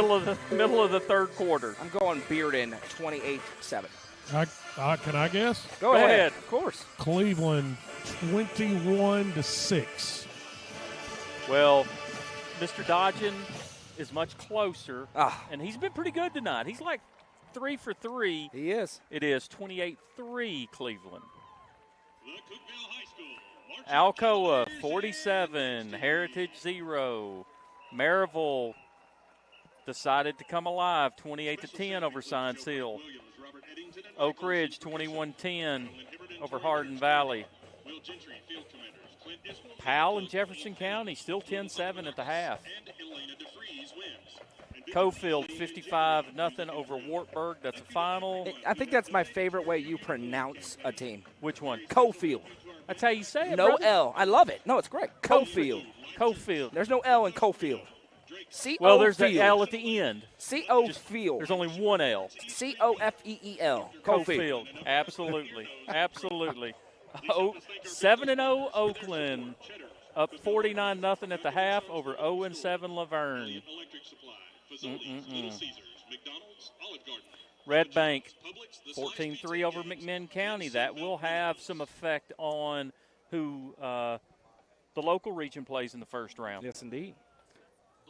Rockville 7-0 over Tullahoma right now. Good opportunity, by the way, segue. Rockville. Jacob and I will be at Rockville starting Tuesday, 5 o'clock. Upperman Lady Bees volleyball in the state tournament. We'll have audio broadcast. Their entire state tournament runs starting Tuesday at 5 o'clock on the main UCR Facebook page and YouTube channel as the Lady Bees try to win a state championship in volleyball for the first time in school history. So wanted to weave that in there. Of course, shout that out. State tournament this week. Not only is Upperman volleyball there, Gordonsville volleyball is as well. We didn't broadcast enough Gordonsville games to do their games in the state tournament, but we will have website coverage of their run as well. Couple of scores that will affect Cookeville seeding in their district. Green Hill up on Lebanon 15-7 at the half. Mount Juliet up 10-0 over Wilson Central late in the second quarter. Independence over on leading Page 14-7 at the half. And by the way, I want to mention that Wilson Central Mount Juliet game, pivotal for Cookeville. If Mount Juliet dropped that game, it would help them out a lot when it comes to seeding and just getting into the dance next week. Is that who they have next week? They're at Mount Juliet next week. And we talked about Mount Juliet were really not very good to start the season, but they were down there starting quarterback. They're having to run the wing tee. They are not having to run the wing tee now, looking more and more like Mount Juliet, albeit probably not as good as they have been, but much better with a really good quarterback. So what you're telling me is Mount Juliet is one of the very best 1-6 teams That's in the correct. state. That's absolutely correct. Literally. They couldn't do anything offensively. I mean, they had to completely change everything. It looked like they probably had a young freshman in at quarterback. And, wow. Very different now. It's funny how high school football works, because if you lose one of your stars, it's not the NFL. Right. You don't have 2 or 3, quote unquote 5 stars. There's no practice squad you can go take a guy off of and put him into your lineup that week. Exactly. Milan up on Halls, West Tennessee Halls, 27-0. That's about all I've got. Jeremy, I can't believe you missed one. Which one did I miss? I mean, it's a shootout. Oh, hold up. Let me see if I can find Well, there's 2 that you missed. The one is a 1-0 forfeit win. 1-0. My apologies. I mean, nobody really cares about Tresvant, though. As a walk-off in the bottom of the ninth. Your other one is Cloudland.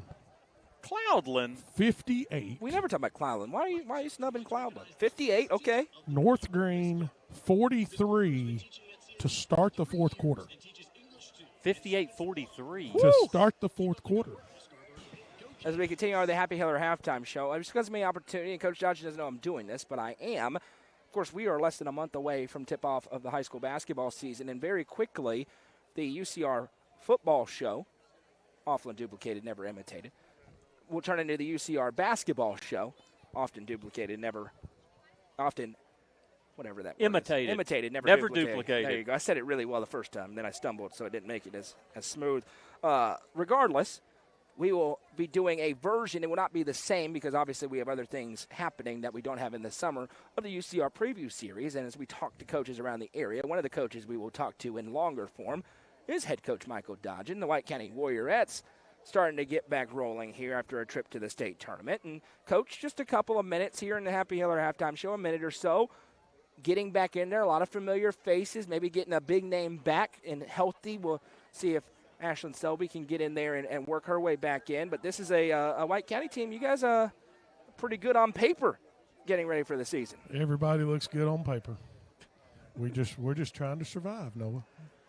I love his answer. He could have the best team that he's ever coached in his life, and he goes, we're just trying to field 5 on the court at the same time. Well, I don't know if you know this, Jeremy. Last year's team was pretty good. They were great. And he said the exact same thing before the season started last year. Here, okay, I'm gonna force you into something here. We've got to stay healthy. Who are the players that you're going to be looking to? And then obviously you lose Ava Jones in the middle. Who are some of the players you're going to be looking at? Well, obviously, you've got Gracie Clark coming back. You got Bella Winningham, Lakeland Gratzke, have all played.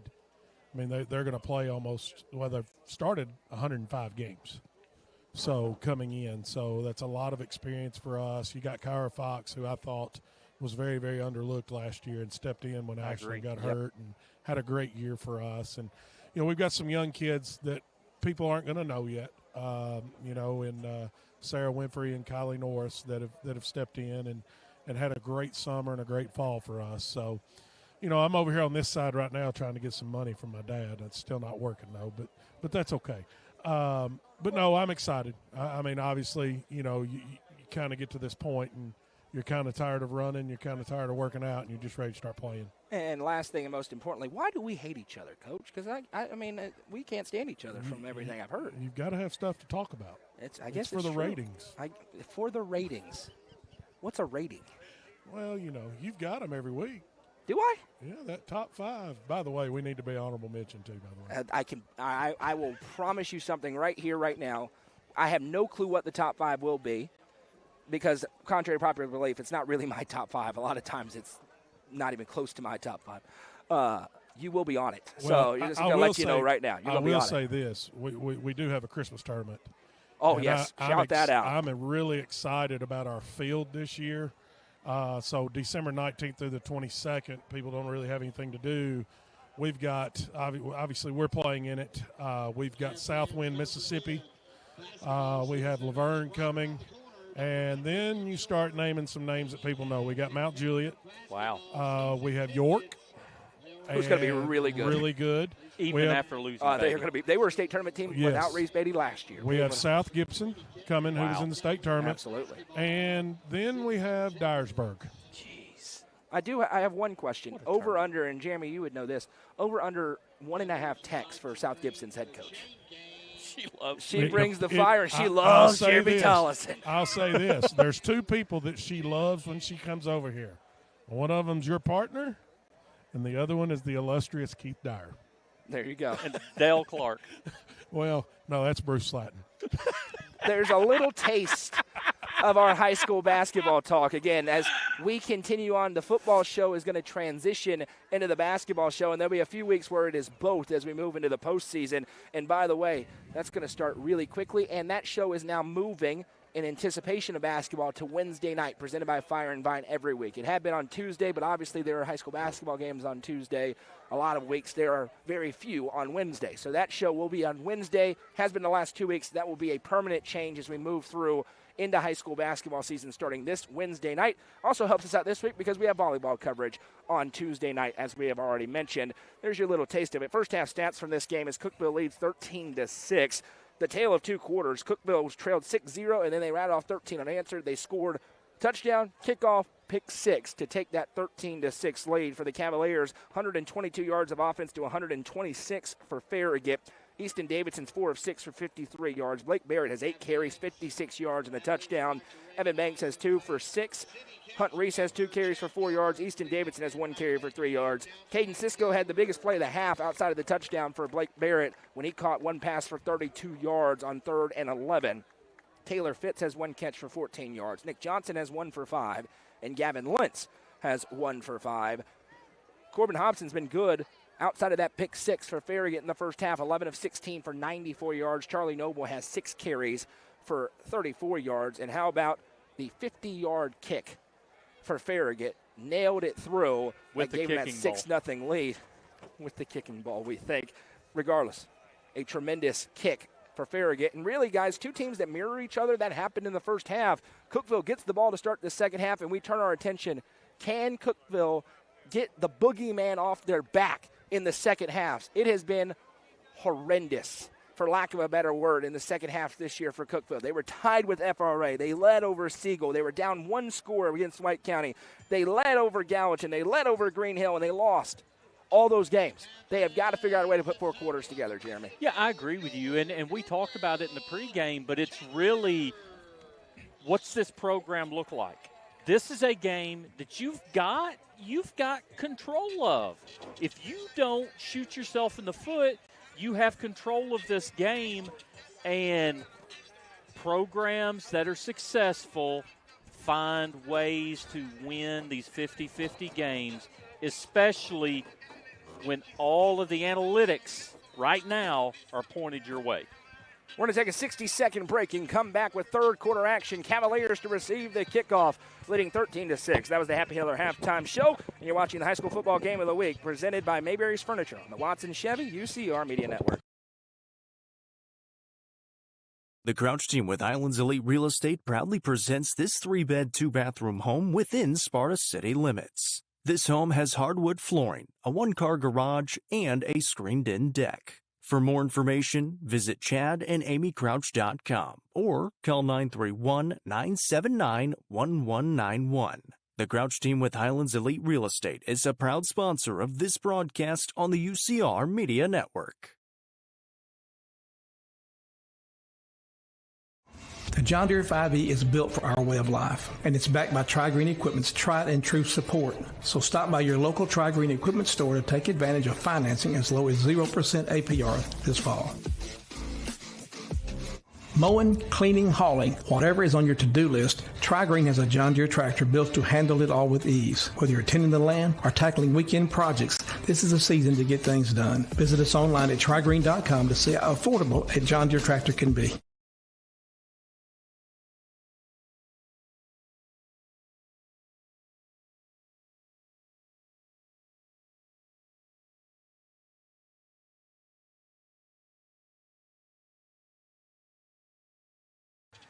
$50% off Mayberry's Furniture this weekend. Don't walk, run. Crossville, right on the square. Cookeville, South Willow Avenue, right after you get off the interstate. You cannot miss it. A 15,000 square foot showroom. Recliners, couches, bedroom sets, tables, dining room sets, mattresses, everything you can want, half off. What are you waiting for? Go into Mayberry's Furniture. Tell them that we sent you. They're the presenting sponsor of the high school football game of the week. Tell them you appreciate that, and then show them you appreciate that. And you know what you're going to get to do? Buy double the amount you were going to, because it's half off. You're Buy saving one, get money. one free. You're saving money. Go redo your entire home. You're saving money. It's half off. It's unbelievable. And this is really good stuff. I'm telling you, you're going to go in and be like, holy smokes, no, I wasn't kidding. I'm not kidding. Go do it. We went in there today. They've got a lot of stuff. Isn't it awesome? It's unbelievable. I mean, you are going to find something you like. And by the way, first-class service. They got your installation. Don't sweat any of it. Just go in and go and trick out your entire house and then thank me later. You're going to start messaging me, and you're going to come up to me again and say, man, I got the best couch ever. Fellas, you're going to watch Tennessee Tech beat Lindenwood, and then right after you're going to watch Tennessee and Joey Heisman go and just see my jersey? Put Tell it him on. made my jersey. Woo, little Pickens 15. Little I Carl like it. Pickens. I like it right there. You're going to Are go you watch guys a Tennessee little beat Alabama. surprised at who the guest picker is for tomorrow? Who? Jelly Roll? Yeah. That's ridiculous. Well, you're going to learn a lot. And listen, I know Jelly Roll has fans, and this will get me in trouble, and I think he's fine. He was on the sideline in a Tennessee jersey last week. Talk about a front runner, because he's going to act like he's all Alabama next week. He's going to act like he's Alabama tomorrow on the show. I'm just telling you. He's going to pick Alabama. He's not going to pick Tennessee. Just watch. And if I'm wrong, I'll apologize to Jelly Roll next Friday on the show. I can't wait. The biggest question is going to be who's Pat McAfee going to pick? Oh, he'll pick Alabama. Everybody's going to pick No, Alabama. he went against Oregon. He went against Oregon. Everybody's going to pick Alabama, and I personally love that. He's picking the Vols. I want them all to pick Alabama so they can all look stupid. I would never say anything about somebody making a pick, though. That'd be rude. Those people have feelings and families that read the comments that you make. Yeah, let's get some comments in there from the comment section, please. The kickoff is away into the end zone, and it's going to be 1st and 10 Cookeville on the 20-yard line. I saw a bunch of Sparta fans in the comments. Let's talk about Noah's picks here. I mean, my all-time record picking Sparta games is like 95%. Mr. Broyles and Mr. Pinion and some others I saw in the comment section. David Pinion's my guy.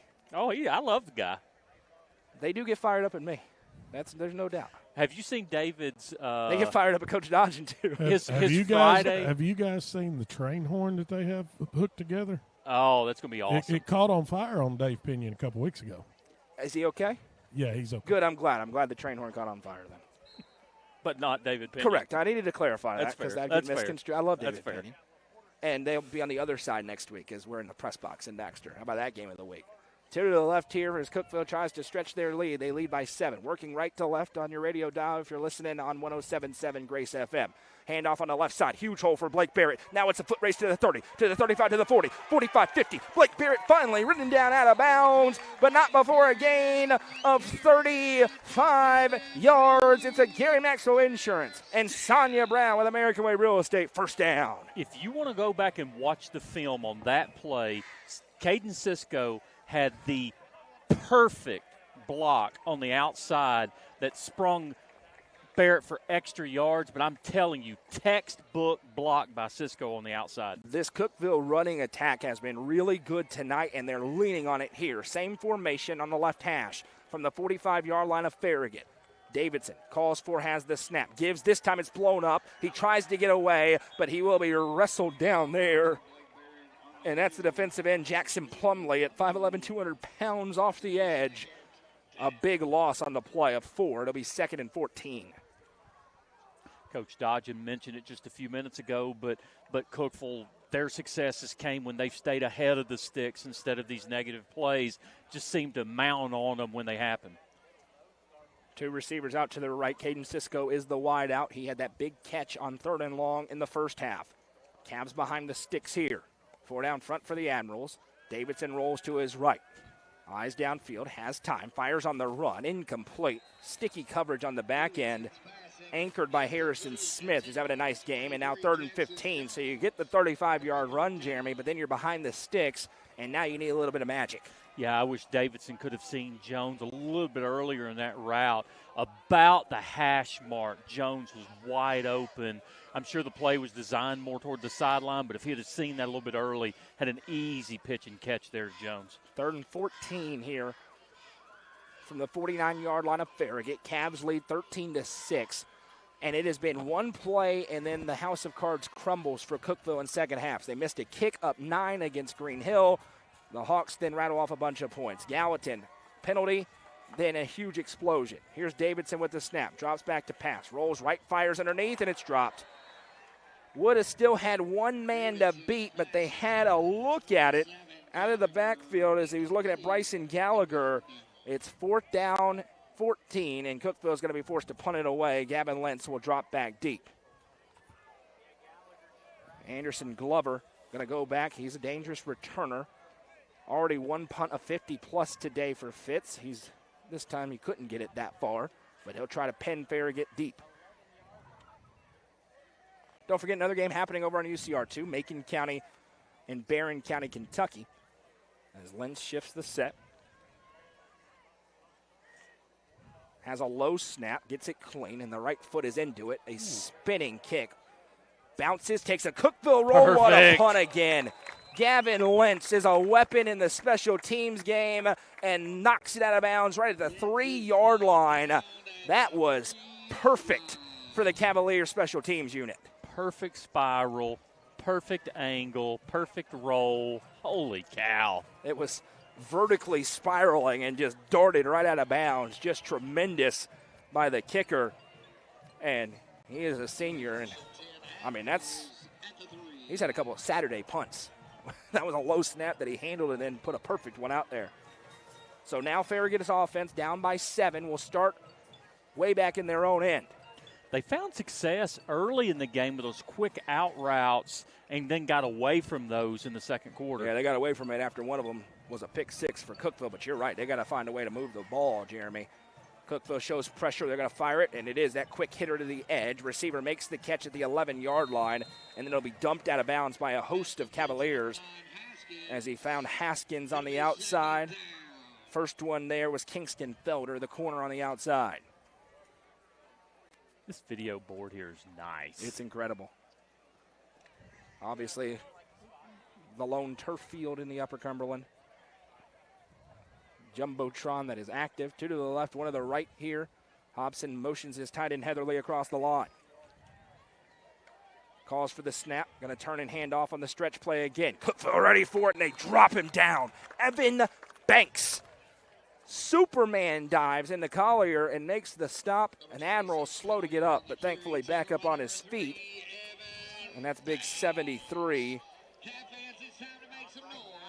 And I'm not even going to try to pronounce that name right there, but the senior's back up on his feet.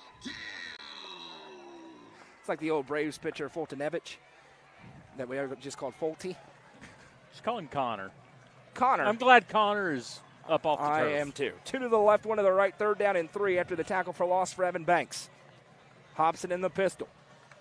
Takes the snap, gives up the middle, back 1 cut, gets 4, and he's got the first down. It's a good piece of running for Farragut on 3rd down to extend the drive. Carter Collier that time on a gain of 4.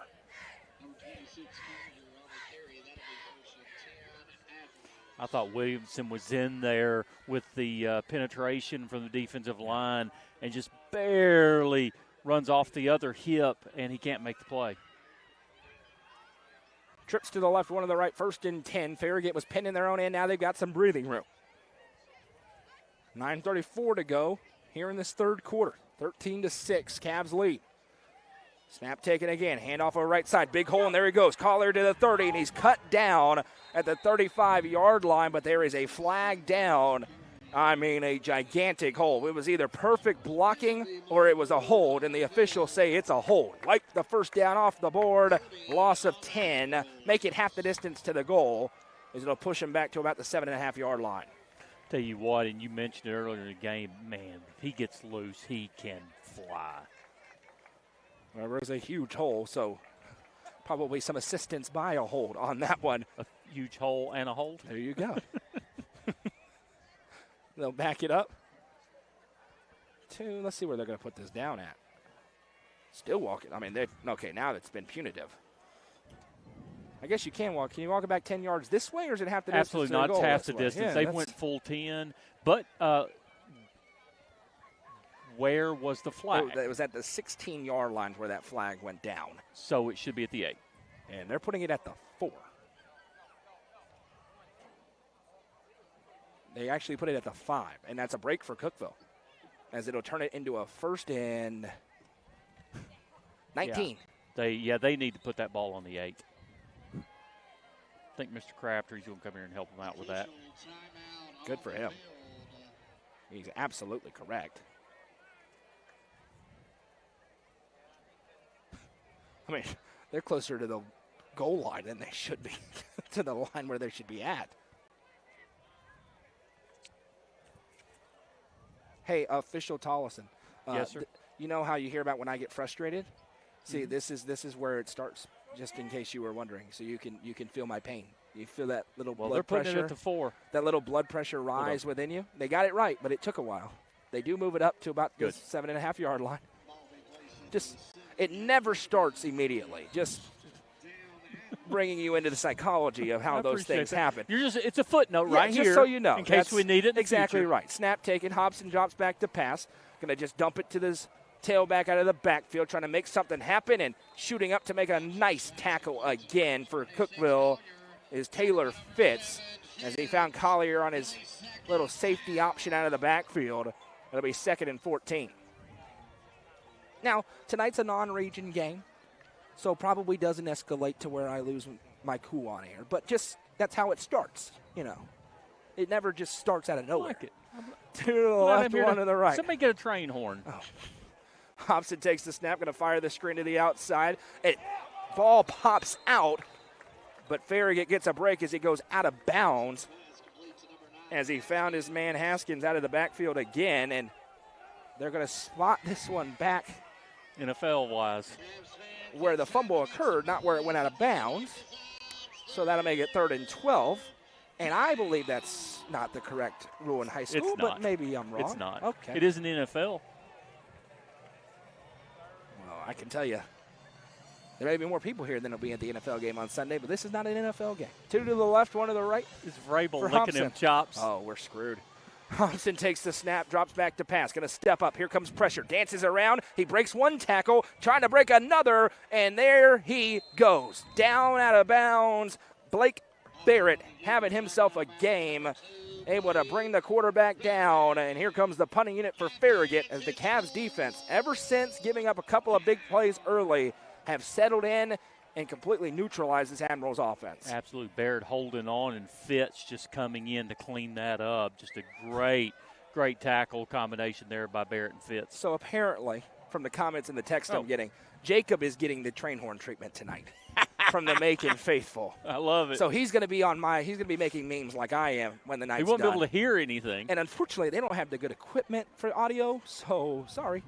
As the kick is away, this is a spinning kick. Andrews going to angle over to his right. Again, no chance to get this one as it'll hop inside the 35 and out of bounds at the 34-yard line. Or Easton Davidson will take over, and it feels like with how this defense is playing, Jeremy, if this Cavalier offense can get a touchdown, it could be the breathing room they need to get a big win. Yeah, and Coach said it at halftime, the bend don't break. It's worked well so far. I mean, Farragut had 2 decent drives, both settled with field goals. And I'm telling you, just like you said, Cavaliers, 2-score game, this thing's probably over.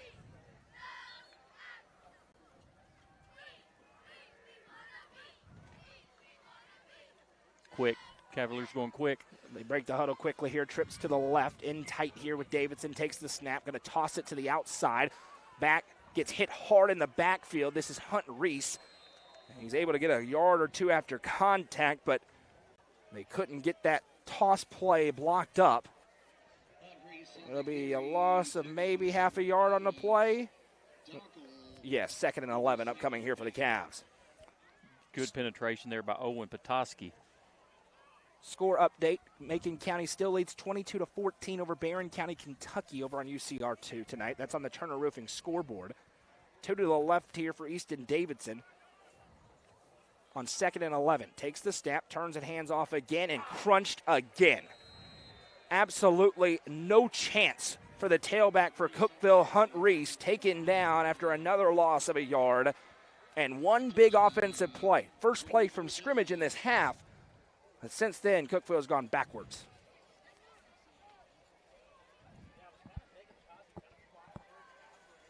.6:38 and counting to go here in the third quarter. Cavaliers lead 13-6 here over Farragut.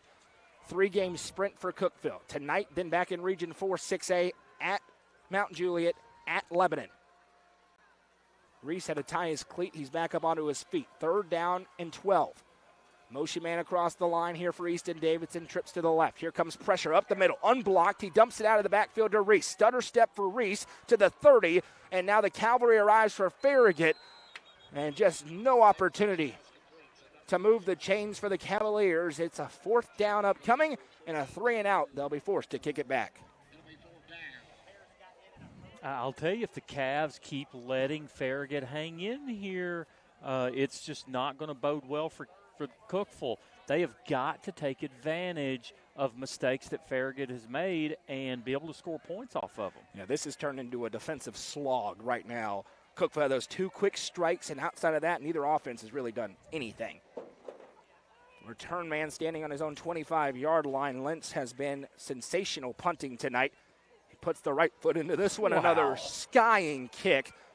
Under it at the 15-yard line, and he signaled for a fair catch, which was a big mistake. Anderson Glover could have returned that one for a while. Instead, it'll be 1st and 10 from the 17-yard line, and Gavin Lentz put that thing 200 feet in the air, and I'm not exaggerating. Guys, you talk about getting in rhythm. Both teams coming off fall breaks. Obviously, Cookeville having a 2-week fall break. Both of them had a little bit of momentum coming into tonight's game. Does that play, you think that plays a little bit of a part? As a coach, I do. Absolutely. I think you see it consistently, especially until you get something to kind of kickstart you and settle you in. You've played 7 consecutive weeks of football, and then all of a sudden you're on the beach for a week. And you even saw a kid for Farragut get hurt on vacation as a snap is taken. Handoff here on 1st and 10, and Cookeville's front bowing up strong, maybe a gain of 2. It'll be 2nd and 8. And Jimmy, you've officiated games. We've called games. Fall break is a sloppy week pretty much everywhere. Great teams, below average teams, doesn't matter. It's tough. Well, and it's weird. Officials are on fall breaks with their families, so sometimes there's some people on the field some of these weeks that don't work very often. 2 to the right, 1 to the left. And then you add it's a non-raging game. You got to motivate yourself. As Hobson takes the snap, going to give to the back again. He's popped. Charlie Noble got absolutely a first-name introduction with Evan Banks. Preseason All-Upper Cumberland team showing why there as it's 3rd down and 8 here for Farragut. 1 first down for each team here in the 3rd quarter. 4:25 and counting to go in the frame. 13-6, Cookeville still leads. 3rd and 8. 2 to the right, 1 to the left. Hobson takes the snap, drops back to pass, has time, fires left, receiver makes the catch. Now they've got the 1st down as he finds Max Garfield. He's having a really nice game tonight. Had a big pitch and catch taken off the board back in the 1st half. That one will not be, as it's a 1st down for the Admirals. The timing on that little stopper out there, very impressive. It feels like the rhythm that the quarterback had in the 1st quarter. Trips to the right, 1 to the left. Hobson surveys the front as they get right back on the football. Noble stays behind him in the pistol. Got a covered up receiver down here. Cookeville bringing pressure off the edge. They run right up the middle as Noble dives forward to the 36-yard line. It's going to be a 2nd and 6.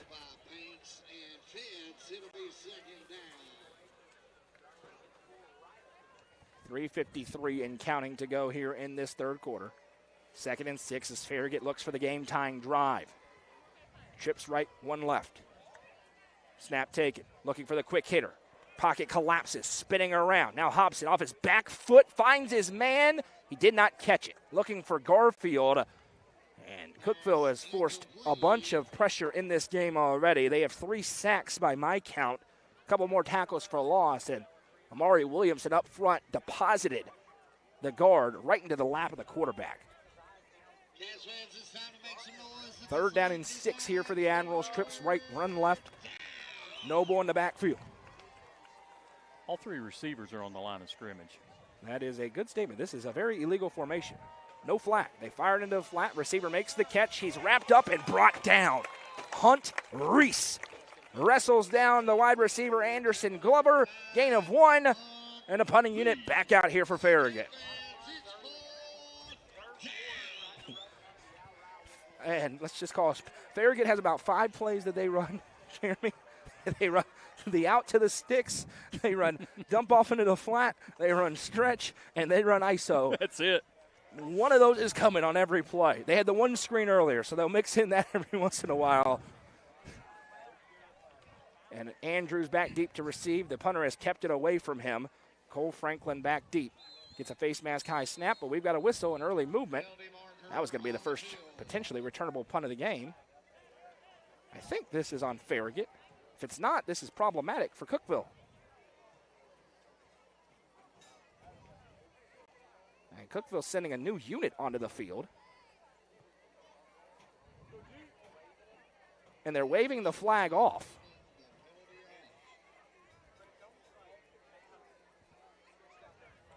And I'll just say what everyone's thinking. What the heck is going on? Yeah, I'm not sure in that situation. I don't know what happened.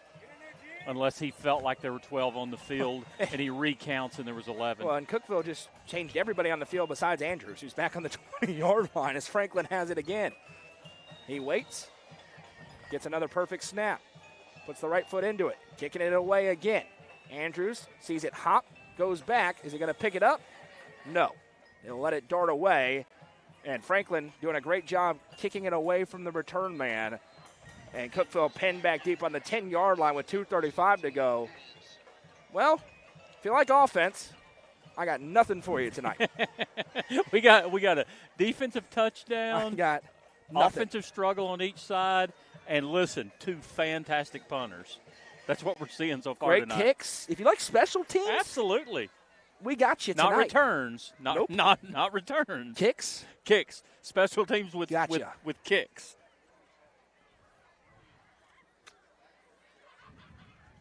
2:35 to go, two to the right. I'm really glad you're here with me tonight, brother, because I would have run out of stuff to talk about. Davidson has the snap. Play fake, dropping back to pass. Has time, now it collapses, spins away. He's in trouble, throws it to nobody. If he's out of the tackle box, he's fine. If he's in the tackle box, it's intentional grounding in the end zone. In the end zone, that's a safety. And I don't know if he was out of the tackle box. This play started on the left hash. Again, they pointed that there was a receiver in the area. Which there was definitely not. So but that's a big break for Cook. As the play-by-play broadcaster for UCR, yeah. I will tell you that the Farragut radio beside us. They don't agree. They do not agree whatsoever. They're not having a fun night right now. Especially the one with the headlamp on. Now that's sick. I need one of those. Two to the left. For Davidson on 2nd and 10. Delayed snap and everybody moved. So this is going to be 5 yards. And it's going to be 2nd and 15 back on the 5-yard line.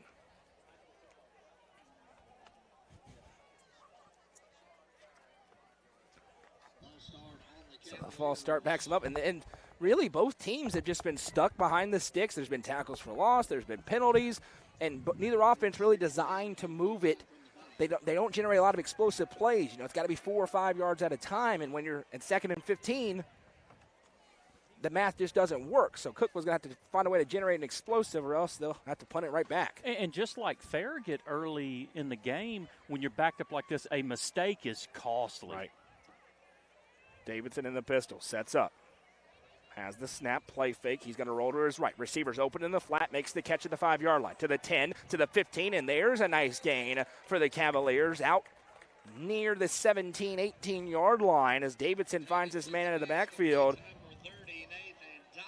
Goes to Nathan Dyer, the sophomore running back, and that makes it 3rd and very manageable. 3rd short 2 upcoming here for Cookeville. Under 2 minutes to go here in the 3rd quarter. 13-6 is our score.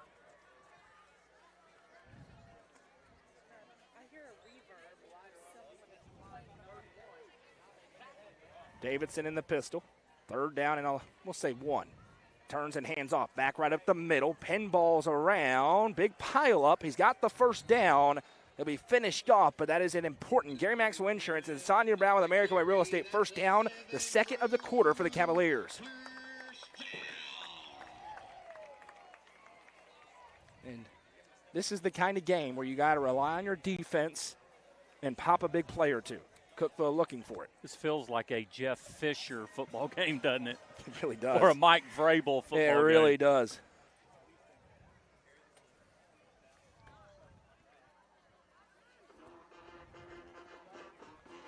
First and 10. We're presented by Mayberry's Furniture tonight, so appreciative of their sponsorship. Snap taken, turn, handoff, back hit, pinballs off of one man. Now Blake Barrett stutter steps past the 25 to the 26-yard line where he's brought down. We broadcast over 500 games a year, and it's thanks to our presenting sponsor of our entire media network, Watson Chevrolet. We remind you, don't buy till you see Jason Fye, the area's best selection of new and pre-owned vehicles, located just outside of Livingston. Take Highway 111 right up. You'll be there in 15 minutes from Cookeville. Expert staff going to take care of you. They got a great service staff as well. We so appreciate Watson Chevy and their long-running sponsorship. Handoff here out of the backfield, left side.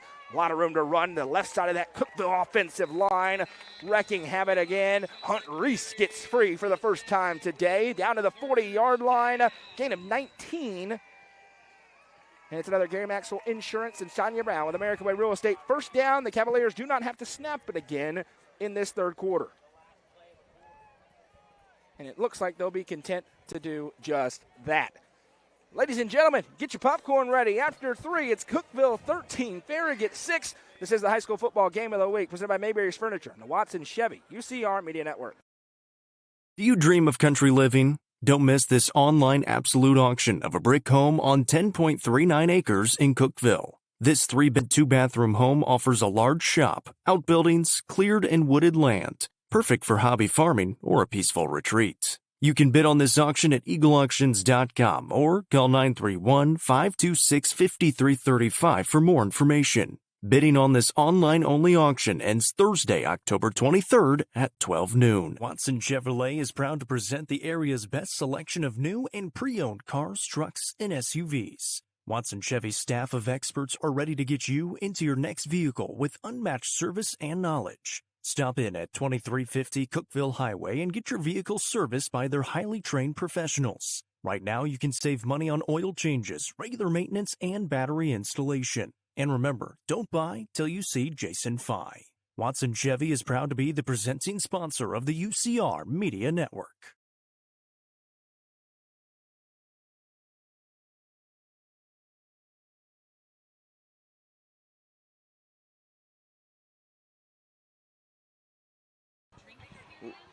Welcome back. Heading into fourth and final quarter, Cookeville leads 13-6. The Cavaliers looking for their second victory of the season ahead of a very important stretch of football. They have faced a murderer's row, but they have an opportunity to win their last 3 and get up to even the 3 seed potentially in Region 4 6A at Mount Juliet next week at Lebanon. But tonight it is home against Farragut. I formation. Davidson turns and hands off. Blake Barrett out of the backfield with running room to the 50. Barrett to the 45-40. Reverses field. Sayonara, see you later. 20-10. Touchdown. Cavaliers. Blake Barrett for the second time tonight. This one from 60 yards out. And the Cavaliers lead by 2 scores. 2 times that Barrett has broken through the initial line and completely just housed it. Blake Barrett with a humongous run for Cookeville. He cruises over 100 yards rushing. Give him 155 and 2 scores tonight. And now Gavin Lentz on for a big extra point. An explosive play for the Cavs as the extra point is up and the extra point is good. 11:48 to go in the ball game. Cookeville 20, Farragut 6 in the high school football game of the week. Presented by Mayberry's Furniture on the Watson Chevy UCR Media Network.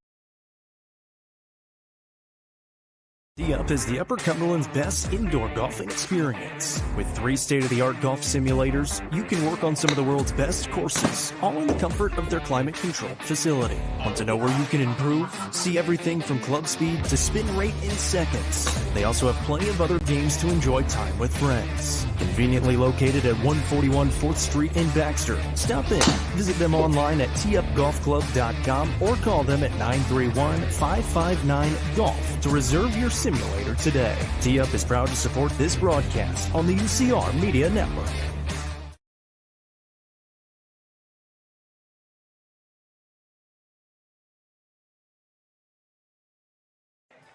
Blake Barrett with his second touchdown of the game, and Cookeville leads 20-6, 12 seconds in to the fourth quarter, trying to exercise the fourth quarter demons that have just been terrible and brutal for this football team.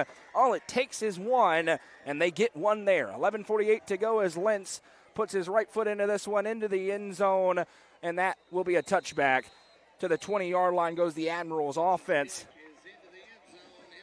And another big-time credit to this Cookeville offensive line, who now has opened up running lanes to the tune of 180 yards on 21 carries tonight.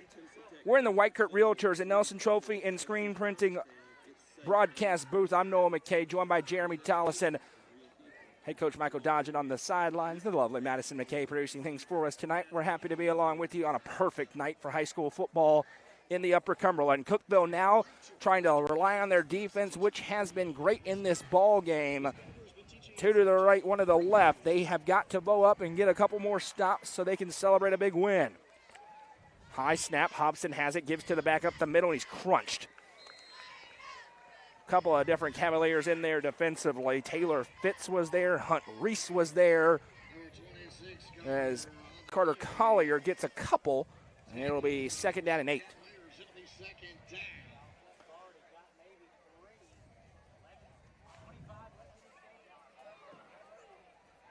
Big play. And they look for a big play, but it ends up being incomplete. And I'll tell you, they had a wide receiver, Anderson Glover, wide open downfield. Nobody was with him, and it's quickly going to be 3rd and 7. At Farragut tempo, they're trying to deploy it and catch this Cavalier defense off guard. With that combo route, defender read the wrong one and let his receiver leak right by him. Full receiver set here as the Cavalier band tries to rock on. They need the fans to get on their feet. Cookeville playing their tails off tonight. Snap taken, dropping back to passes. Hobson has time. Going to fire left. Receivers there. No way. Yep, incomplete. Out of bounds as he was being escorted by Taylor Fitz. It was a good effort by Max Garfield, but another 3 and out for a Farragut offense that has done nothing at all in this second half. They've had 1 first down in the half so far. Maybe we get a chance to see a return right here. You've been wanting Andrews to get his hands on the football. He is electric, man, but they've been kicking it away from him. And his little brother's electric, too. Oh, Coleman. And then the youngest brother? Really? I've not he's seen 6 the years third one. old, and I'm telling you. A bona fide. Unbelievable. God. Could play up anywhere. Kick is away. Andrews waves for a fair catch. Under it, over his shoulder. He muffed it. Now he picks it up. He can return it. He cannot return it. Maybe. No. They'll blow it dead. Would have been a touchdown. Instead, it's going to come back. He did signal a fair catch. Another difference in the NFL. And it's a penalty. So there's a flag down on the sidelines. We'll be back at the 35-yard line is where the punt was caught. Now, here's the other question. What are the chances this gets deployed properly? What? These penalties and everything in this entire sequence. Well, he threw one. All it is 5 yards from right there. It's a delay of game because he called for a fair catch and returned it. Another great – if you like kicking, this is your game tonight. Another great punt, skying up into the lights. We've seen Fitz have a couple of bombs. So the flag is down on the near sideline. Unless that is something that has nothing to do with that. Which could be, yes. I don't know what happened. But, of course, the play should have been dead back here. So if there's a penalty on the return, what happens? All that stuff. They're going to wave it off? Think so. Coach Hennigan getting the word from the lead official with the white hat. Ball right now is on the 34-yard line. And we're good. Play on. 1st and 10 from the 34 for Cookeville, who could finish the game here. They're looking for the dagger. Up 14. Their defense has played unbelievable tonight. I mentioned Farragut entered allowing 30 points per game. It's a Cookeville offense that's looking to get it rolling. They're scoring just 16. They've already passed that number. But you would just love, ahead of these region games, if you're Taylor Hennigan and this coaching staff, to get rolling on offense, to finish this game with a couple more scores, and to feel like you're in rhythm before going on the road for 2 huge region tilts. And you don't want to hang on for victory here. You want to put the dagger in it. Right. Pistol set here for Easton Davidson. He claps for and has the snap. Going to give out of the backfield to Barrett. He dances forward. That's a really good job to hang on to the football. As one of the Admirals defenders, Colt Brooker, put his helmet on the football, but we have a very late flag. This is for extracurriculars. Against Cookeville. Yeah, and I think it certainly is.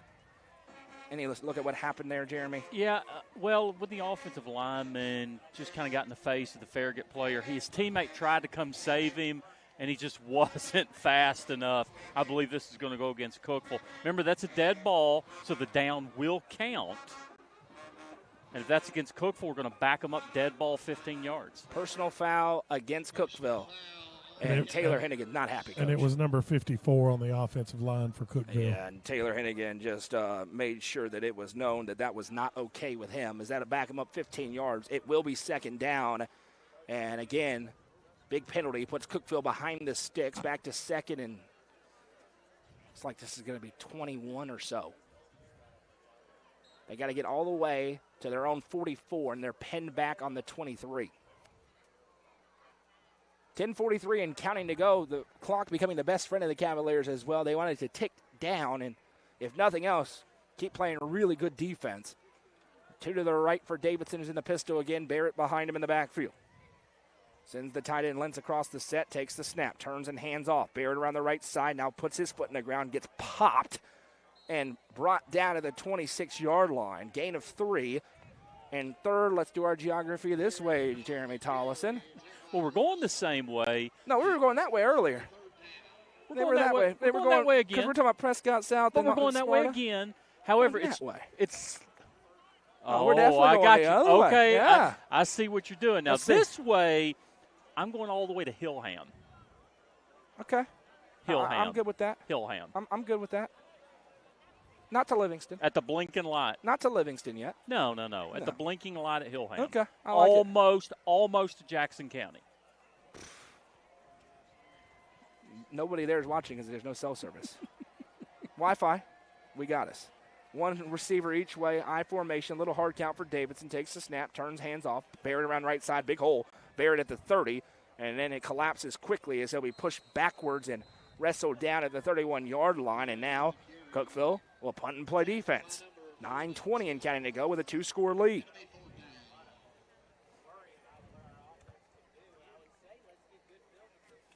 Now, if you're Farragut, obviously you're going to try to get the football back here, but you got to score quickly. Right. They have not proven yet that they're able to score quickly. They have had one long pass play that was called back with a penalty, right. But other than that, no chunk plays. Right. Glover back deep to receive this kick again. He has shown flashes of explosiveness. They would love a big return as Lentz gets set up, standing on his own 21-yard line.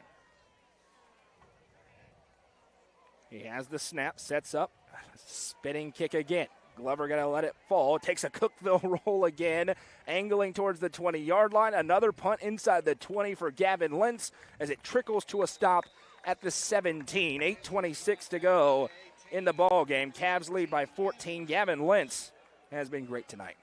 I just want to say this. I don't know Gavin Lentz. I have no idea what his aspirations are after this year.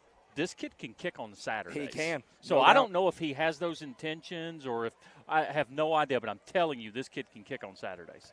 2 to the left, 1 to the right here for Farragut. Now, they do have the up-tempo offense that they can deploy, but they got to be able to move it against this Cav defense, which has not happened very much tonight, especially after the first quarter. Snap taken, turn and hand off around the right side on the stretch play again. Working through traffic is Collier, and he'll be cut down after a gain of 5. 2nd and 5 upcoming here for the Admirals. And that clock doing exactly what Cookeville wants it to do. Run. Tick, tick, tick.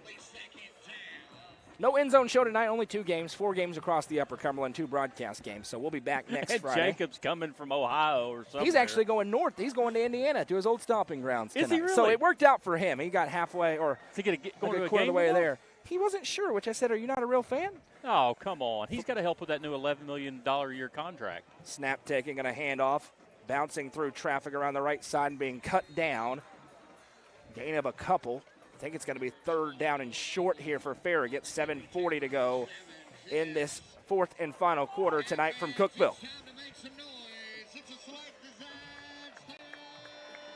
Third and short, and now they're going to wave it dead, and they're actually going to come and measure this, which gives me an opportunity to remind you the Puckered Shrimp is your one-stop shop for fresh and delicious seafood, with options including Dungeness crab and lobster, easy peel shrimp, sausage, potatoes, and more.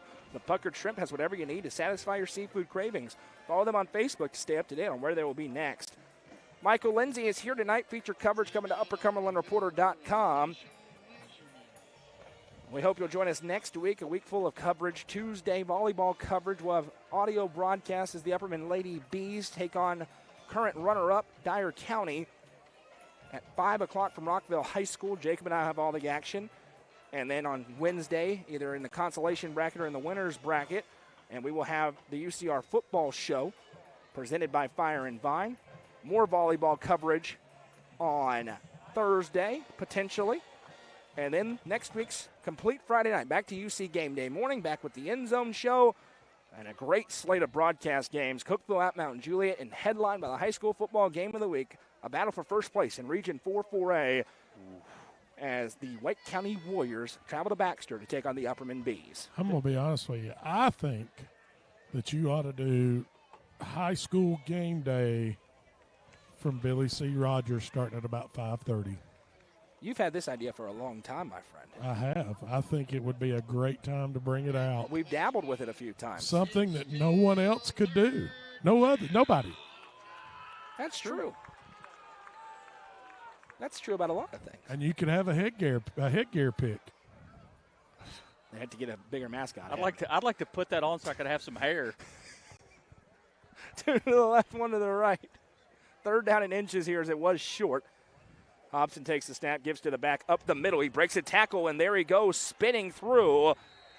Big run there as this offense trying to get it rolling. There's that freshman we talked about, Nathan Jacobs. He's been the most explosive runner. First carry tonight for him, and you saw hit the hole hard. The explosiveness that he has. 7 minutes and counting to go in this ball game. Third first down of the half for Farragut. They have it on the 42. Hobson with two receivers near side to the left. He takes the snap, dropping back to pass. Here comes the pressure. Steps up, fires behind his intended target, looking for Glover. Secondary coverage been really good for Cookeville. There's a couple of gaps on the first drive, Jeremy. They've adjusted very nicely so far. No, they have. The zone right there is really working for them, and he's just not been able to find any open holes unless it's that real quick pass. Anything downfield just hasn't been there. Two to the left, one to the right. Hobson on 2nd and 10. Farragut down 14 here on the road. Trying to extend a two-game winning streak. The backs are against the wall. Snap taken, going to fire it to the back. Jacobs went right off his helmet, incomplete. Andrews picked it up. They'll say it was a forward pass. 3rd and 10 here is Farragut trying not to stall out for what seems like the maybe 6th or 7th time in the half. And again, other than those first two drives and two field goals, it's been nothing. Nothing for Farragut. Macon County leads on the Turner Roofing scoreboard, 29-14. 8 minutes to play there as the Tigers look to bounce back against Barron County, Kentucky. Hobson takes the snap, steps up in the pocket. He's going to tuck it and run. Hobson to the 50, has to lower the shoulder to try and get the first down. He will not, but a gain of 8 makes it 4th and 2. There is no decision for Coach Courtney. They're going for it, trying to stay alive tonight. Cookeville's done a really good job bringing subs in and out. Bringing in the right personnel, bringing in numerically 2 in, 2 out. They've done a really good job with this up-tempo offense from Farragut. 4th and 2, and we have a whistle and a stoppage again. Which does nothing but benefit Farragut. Surely it's not a measurement. No, maybe an equipment issue? They're measuring. Why? It's not even remotely close to a first down. I'm not sure this is a measurement. The crew's set up to measure. Holy smokes. It's 1.5 yards short. It's not even. Listen, I'm a measuring guy, but. Listen, I'll tell you, and it may be just a really good ploy. Look at it now. They're not even. Can a coach request a measurement, Jeremy? A coach can request one. You don't have to grant it. Yeah, and then the official says, no, close. Coach, it's literally 2 yards. It's not 1.5 yards. It's 2 yards short. I do believe, honestly, that the Farragut coach just used. Hey, good for him. The old, Holy and look, he's got smokes. a free timeout over there to talk to his team Before a 4th and 2. Absolutely, great. But if you're an official there, you just say, Coach, you're 2 yards short. We're not measuring. Play ball. Hey, by the way, if I signal with a hand horizontal, that is a timeout. That is not their clapping. If I say I say timeout a few times and then say no, I was clapping. Well, hold on. It depends on if you're Kirby Smart. Who are you referring to there? I'm referring to corrupt scrub Kirby Smart. That's who I'm referring to. And then my problem is lie about it. Unbelievable. 4th and 2, though, here for Farragut. Big play here. 2 to the left, 1 to the right. Hobson surveys. Cookeville shows pressure. They're bringing it. Handoff over the left side. Big push here. They've got the first down. Pile up is right at the 45-yard line. Gain of about 3 yards. The Admirals move the chains, but the clock, which stops to reset the chains, becoming the best friend of the Cavaliers. 5:51 to go tonight. And Farragut knows they've got to up the tempo so they get back on the ball. 2 receivers split out each way. Hobson surveys. Cap set up with a 4 down front. Hobson taking his time here. Now he has the snap. Drops back to pass. Looking left. Looking deep. Receivers open. Makes the catch. Touchdown Farragut. Max Garfield gets loose deep. A flag in the end zone for celebration, which could be important. But Farragut had to have a big strike, and they get the quick strike as Keeli Davis got caught up a little bit too far behind Max Garfield. Are we not shocked, though, guys, a little bit that Farragut's not gone to that more? Because every time they have, it's been to their benefit. A big pitch and catch there, and Farragut has plenty of time and 3 timeouts to go. I agree, and, they missed just seeing one a few plays ago. That would have been a touchdown. So Coach Hennigan can take this unsportsmanlike conduct penalty. I want to hear. He can either take it on the extra point. We've seen the leg already, though, or he can take it on the kickoff. And they're going to take it on the kickoff. And I'm sorry.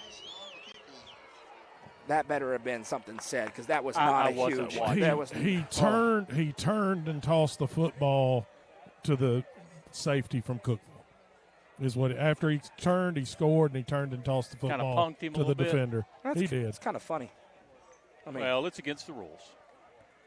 Listen to Mr. Rule Follower now. I know, it's ridiculous. Goodness gracious. No fun league. I'm just kidding. That's a joke, everybody. All right, save your emails. Send your emails to justin.matheny as Ryan McHugh on to kick the extra point here. Now all of a sudden it's a ball game. Buckle your seatbelts up tonight. Snap is good, but bobbled. The kick is up. It's a good adjustment to get it through. And a nice job by the holder for Farragut, Noah Haig, and the kick is through. 5:27 to go in the game. It's a 7-point gap. Cookeville leads 20-13. Back in 30 seconds on the Watson Chevy UCR Media Network. Watson Chevrolet is proud to present the area's best selection of new and pre-owned cars, trucks, and SUVs. Watson Chevy's staff of experts are ready to get you into your next vehicle with unmatched service and knowledge. Stop in at 2350 Cookeville Highway and get your vehicle serviced by their highly trained professionals. Right now, you can save money on oil changes, regular maintenance, and battery installation. And remember, don't buy till you see Jason Fye. Watson Chevy is proud to be the presenting sponsor of the UCR Media Network.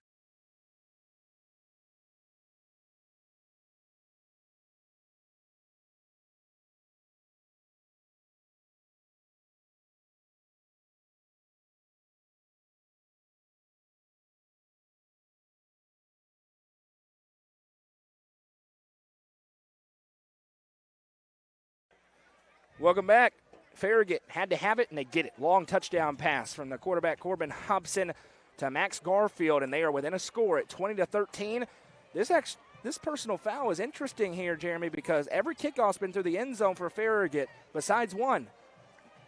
If he gets into the end zone here, go ahead and decide where you want to go to college, because you can go anywhere you want to kick at the next level. And not that I think that they were going to onside there. However, it made them completely go away from that. Final score, Macon County bounces back with a 29-14 win over Barron County, Kentucky. They get Livingston next week in a win-and-in playoff game, then at Upperman, the final week of the regular season. Hey, you got an upset brewing in college football. Miami down 24-21.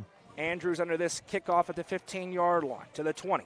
Andrews to the 25, to the 30. Stretches upfield at the 35. Andrews, as the flag is down, just bouncing through defenders and down at the 38-yard line. Every return tonight has come back on a penalty, and Cookeville will start inside their own 30 as a hold is called on the Cavaliers.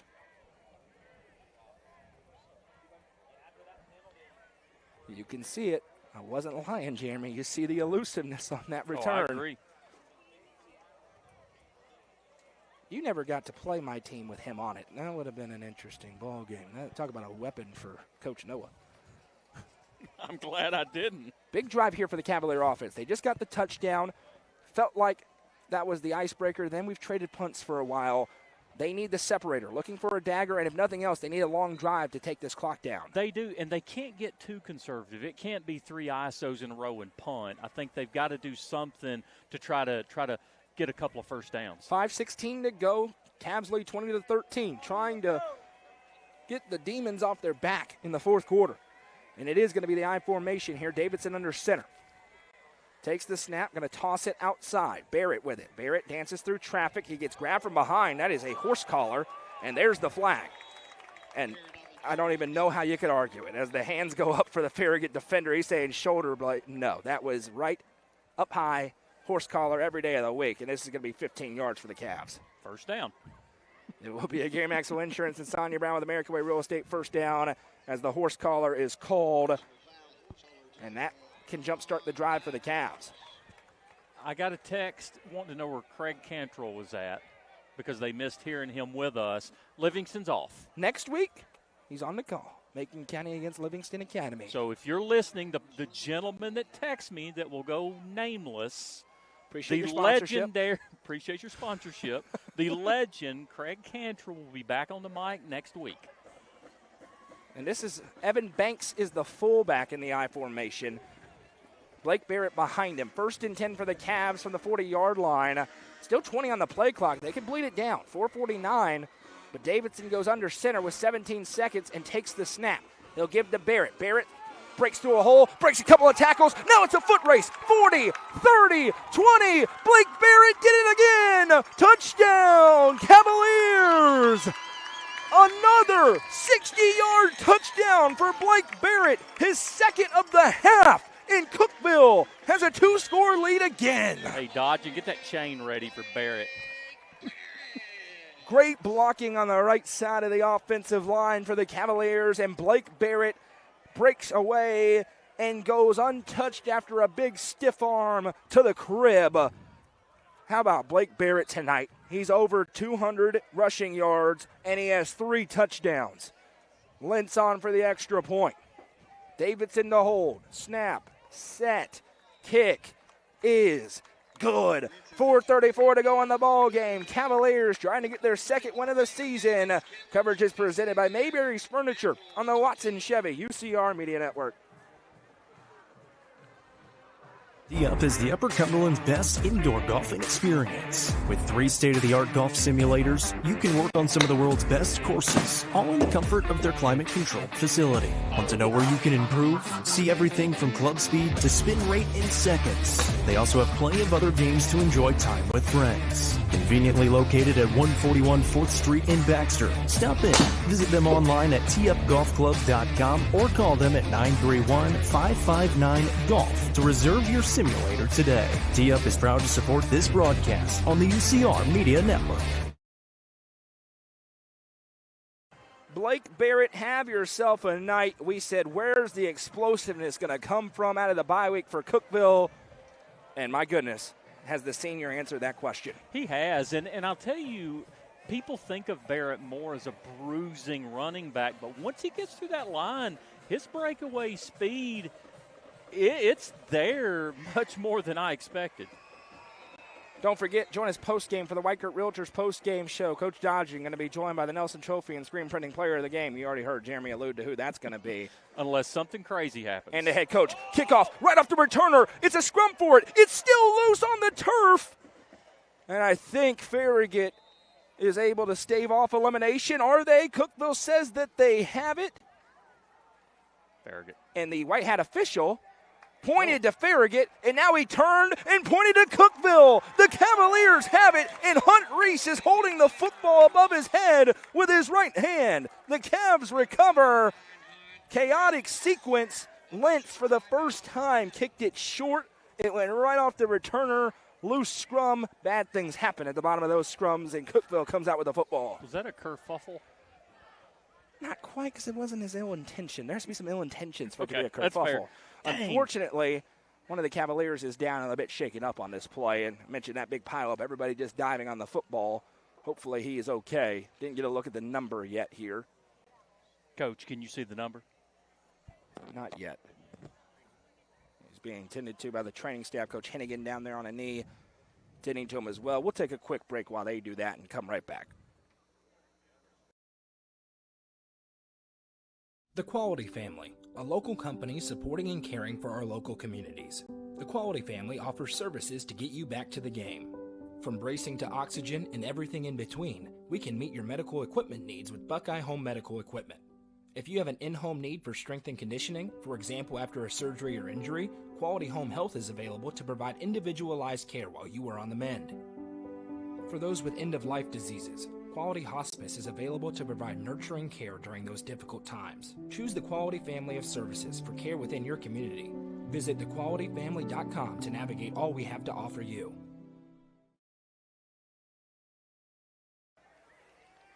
Kingston Felder, the injured Cavalier, back up to his feet, walking off under his own power. Obviously hope he's okay, an important starter for this team. But Cookeville now up by 14, and they get the football back on a turnover in the red zone. In the Turner Roofing red zone, it's going to be 1st and 10 from the 18-yard line for them. Score of interest, obviously, for Cookeville fans. In the fourth, Mount Juliet 30, Wilson Central 0. Told you Mount Juliet is a different football team now. That game next week looks like it will be the win-and-end game between Mount Juliet and Cookeville. Score updates, Minnesota leads Nebraska 14-6. And Louisville trying to hang on late against Miami.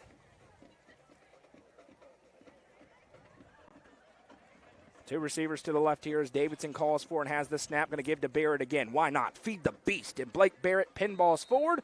You'll never believe it. We got a flag down. We also got a pancake and another flag down on the right side. And it's a weak flag on the right side. I got no clue on the flag on the left side. That was just grown man football over there on the right. Pancaking is encouraged, actually. I love pancakes. Got a final, Louisville 24, Miami 21. Miami being overrated. Who would have ever thought that could be the case? They'll only drop 2 spots. It only happens every year. They may move up a spot. And if Tennessee beats Alabama, they'll go to 11th in the nation. They'll drop 15. Yeah, if they lose, they'll drop out of the poll.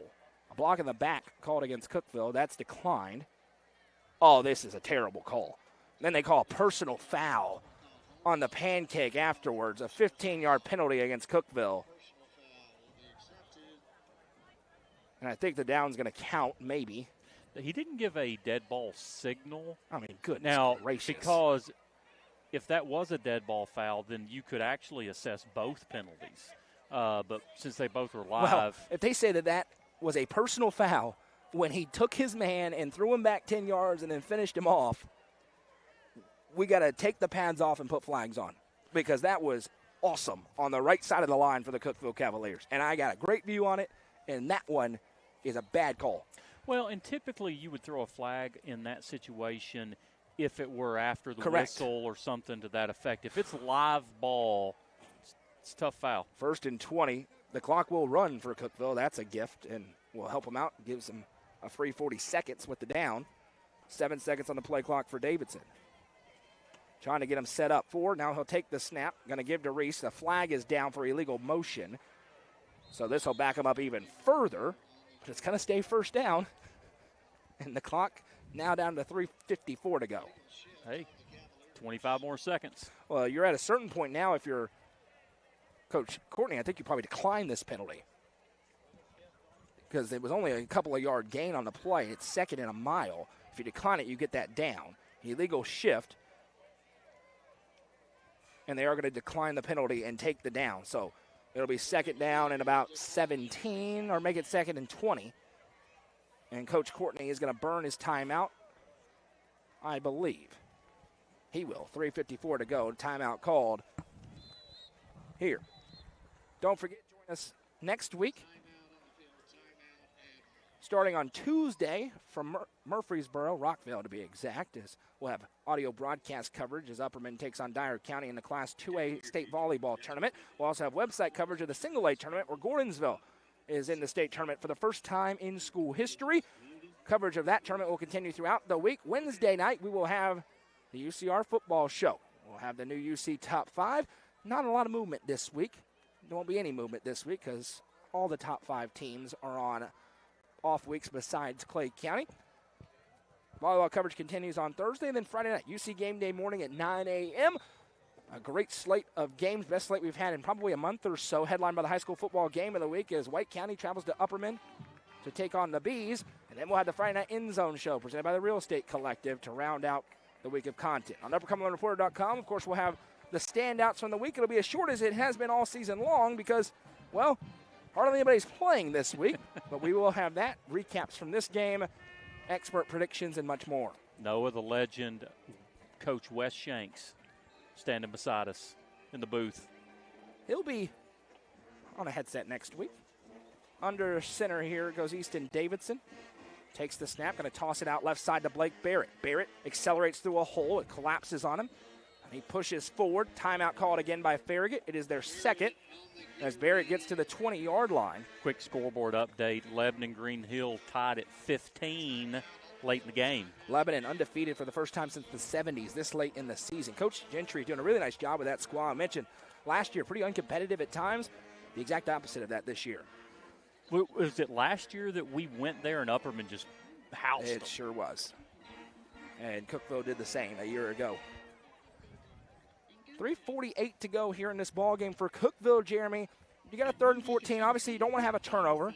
You got to play fundamentally sound. If you can get a field goal out of this from Gavin Lentz, I think you'd take it because that finishes it for all intents and purposes. And for Farragut, they have one opportunity here. It's got to be a quick strike and an onside kick because they're about to be out of timeouts. Absolutely. But, you and I hit on this early in the game. Up to this point, Cookeville's done what they needed to do. They've controlled the line of scrimmage, made a big defensive play there by Jackson Jones.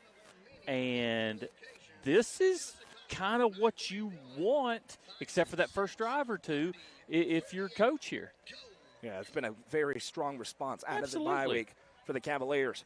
Under center in the I formation goes Easton Davidson. Got Barrett as the tailback. Takes the snap, going to turn and hand off around the right side. A lot of room to run. Stutter stepping to the 15. It's Reese, rather, and Hunt Reese down at the 11-yard line. Timeout called by Farragut with 3:39 to go. And decision time here for Taylor Hennigan. If you kick the field goal, you could go up 17. If you go for it and get it, game's essentially over. And if you don't get it, they have to go 90 yards just to get within one score. So we'll see what he goes for. Yeah, I kick the field goal if I'm Coach Hennigan. Especially when you have a weapon like Gavin What do you think, Coach Shanks? They kicking the field goal? Little free analysis. He says no on this one. He has seen Cookeville more than we have. He has. It'll be a 31-yard attempt. Make it the 11-yard line, so it'd be a 27-yard attempt. All right, Coach Shanks, what do you got here? Got the leg. There's been a couple opportunities this season where they've had, a game to, I guess, close it out or stay close in the first half with a kick, and it's been 1-3. So it'd be interesting to see. I kind of expect them to go for it, but at the same time, they've moved the ball all night too. I'd try to get to number 2. I see Gavin Lentz right now. He's standing outside of the huddle. He's stretching. I don't think he's going to try it out there. And it's a prime opportunity to go out, maybe a hard count. You got some timeouts in your pocket. That's something we've seen frequently this year. 4th and 4. Here they go. Thank you, Coach. Appreciate you joining us. Pistol set. They give the hard count. Nobody moves. 3 seconds on the play clock, 2, and there's the timeout for Taylor Hennigan. They kind of waited until the last second, sprinted out, got on the ball. Nobody jumped for Farragut. Another opportunity you have, certainly game not quite over, but you can maybe try to build some confidence for your kicker. And you also get to a 30-point mark. That could be a magic number. You get to 30 for the second time this season. Wouldn't hate to see the attempt here if you're the Cavaliers in this spot, Jeremy. No, I agree. It's just we talked about it earlier, but it's been a night of special teams in a lot of situations as well. So, hey, this kicker's great. Give him a shot to ice this game. It'd be a good night for the Cavaliers.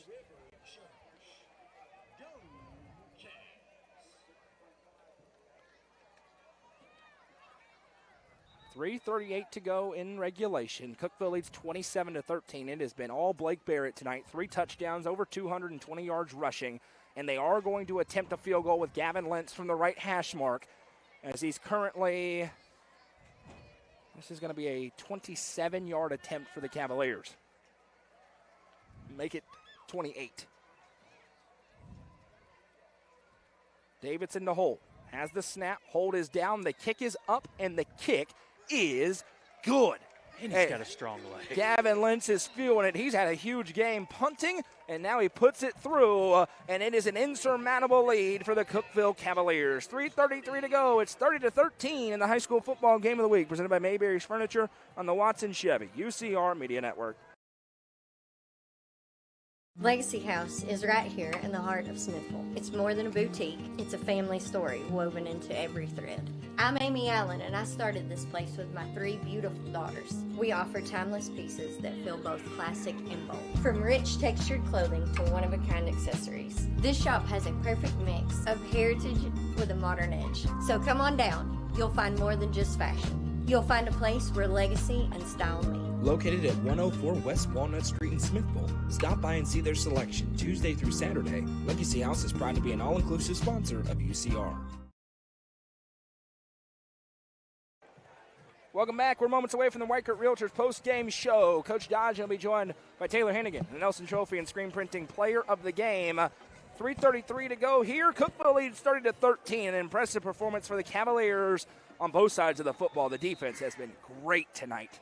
Only a couple of busted coverages as the kick is away for Lentz. This one will be returnable at the 1-yard line. To the 5, to the 10. Breaking one tackle at the 15. Spinning off of a man at the 20. And now the cavalry arrives and piles him down at the 22-yard line. That's where this Farragut offense will take over. And for Farragut, gut check time for the Admirals. They have a tough one with Oak Ridge, and then they got to have a game against Cleveland. If they win it, they'll be into the playoffs. For Cookeville, they were looking for momentum. Certainly Farragut a lot better than Wilson Central. No disrespect, just reality. And now they'll be looking to parlay this into a huge region matchup, probably to try to get into the playoffs next week at Mount Juliet. Absolutely. If you're Cookeville to ice this game off, just keep the ball in front of you, and you got to know where Max Garfield is. Those are the 2 things you've got to do. Keep the ball in front, know where Garfield's at. Trips to the left, one to the right. Hobson's going to be in the pistol. 17-point deficit for the Admirals. They have no timeouts remaining. Hobson going to step up and run. He'll be hit, and he has been bruised up tonight. This Cav front got home early and often. Amari Williamson, Landon McCarter wrecking havoc. We've seen Evan Banks with a couple of tackles for loss.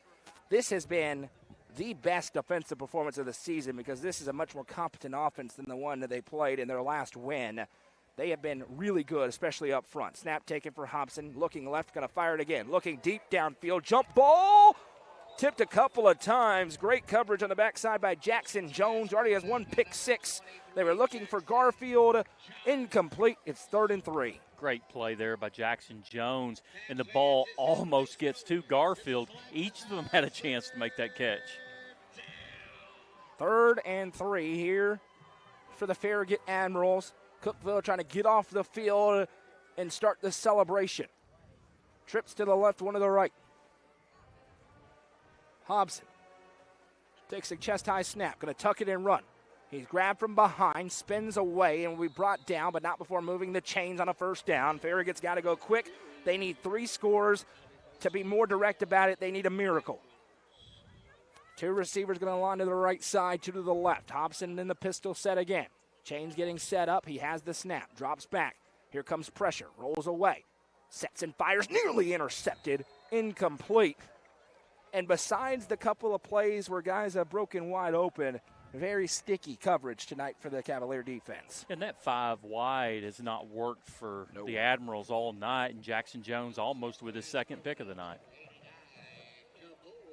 Stephon Kabor, who's one of those freshmen as well, at 6'3", 185 in the secondary. Woo-wee. He's going to be a good basketball player as well. 4 receivers set, snap taken. Hobson drops back to pass. Here comes pressure again. Fires it over the middle, tipped up and incomplete. The Cavs have had 3 looks at a pick on this drive. You know they'd love to really put the exclamation point on it with another interception or a pick 6. I thought Fitz was about to take his head off. That was a, as they call it, a hospital ball. Ooh. Right over the middle. I thought it was about to be bad. That's one where the receiver goes back to the quarterback and says, did I do something to make you mad? Because that was dangerous. Trips to the left, 1 to the right. Here for Hobson. Has the snap. Drops back to pass again. Steps up in the pocket. Tries to tuck it. He's hitting the backfield and wrestled down. Won't officially be a sack, but might as well be. Only 3 rushers for Cookeville, and it doesn't matter. They're wrecking havoc. Tobias Majera, senior defensive lineman. Give him a sack. Why not? Loss of an inch. That's a sack. 4th down and 10, 2:03 to go in the game. This defensive line has had a night. And they're platooning them now. 4 receivers set. Hobson takes the snap. Drops back to pass again. Rolls to his right. Eyes downfield. Starts to tuck it. Now fires incomplete. And this game is over. 3 kneel downs potentially to come for Cookeville. And they're going to get their best win of the season. Good for the Cookeville Cavaliers to have your backs against the wall and answer the bell. And how about the fashion with which they did it? Up a score at halftime. A familiar script, Jeremy Tollison, all season. They've been up or tied at halftime, and it's gotten away from them. They did the opposite today. They're the team that pulled away in the second half. And we talked about it in the pregame and early in the game is that we knew this was a winnable game for Cookeville, but they have struggled to reach out there and take advantage of those 50-50 games. And tonight, they absolutely came in and said, hey, this is our game tonight, and we're going to take it. And give the quarterback, Easton Davidson, Absolutely. some credit. A junior, first year starting, has not been perfect this year, but this game may have changed in a dramatic way. Down 6-0, 4th and 11, and he finds Caden Cisco on a 31-yard catch, back shoulder, perfect throw. Jump-started the drive, and the Cavaliers have not looked back since. The defense was great. Blake Barrett's been great, but Easton Davidson did everything they needed to win this game tonight. Yeah, he managed the game really well, did not make mistakes, did exactly what Coach asked him to do with the game plan. It helps when you're handed to Barrett, and he's ran for over 200 yards for sure, but been a great night. And honestly, it's been a great night in all aspects for the Cavs. Stick around for the Weicker Realtors post-game show. 2 more kneel downs for Cookeville as Davidson stands in the backfield and puts his right knee on the ground. They get to the 30-point mark for the second time this season.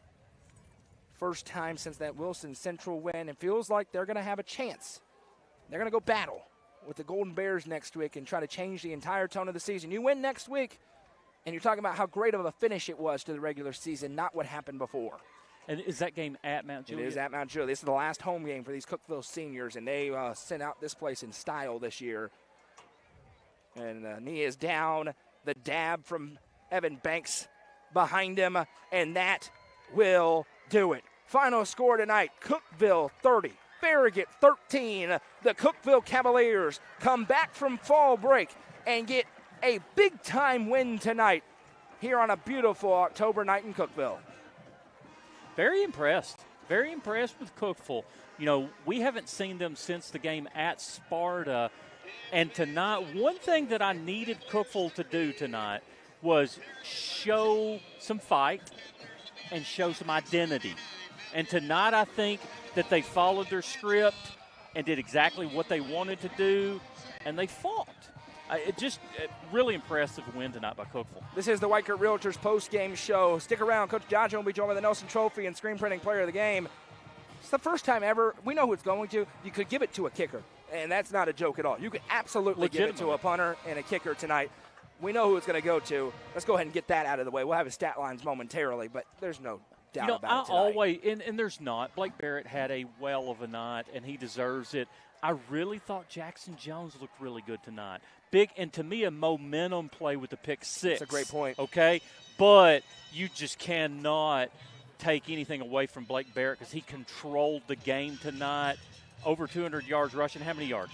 Well, the GOAT, Jeff Petey Goolsby, already here with the stats. How about this one? 19 carries, 235 yards, and 3 touchdowns tonight for Blake Barrett. 2 from 60 yards out. He was explosive. Credit the offensive line. They created some big-time holes. And you're right, the identity. That's been the question. What is it going to be for this Cookeville team? There's no Blake Owen out there to just be a tomahawk missile in the middle. What's it going to be? It's going to be Blake Barrett and this big offensive line and then hitting some passes off of it. This feels like a sustainable formula for Cookeville tonight. Nothing fluky about the win this evening. Well, and here's the thing. I don't care if they're 6 years old or if you're a 40-year-older in the NFL. Keys to winning. No turnovers.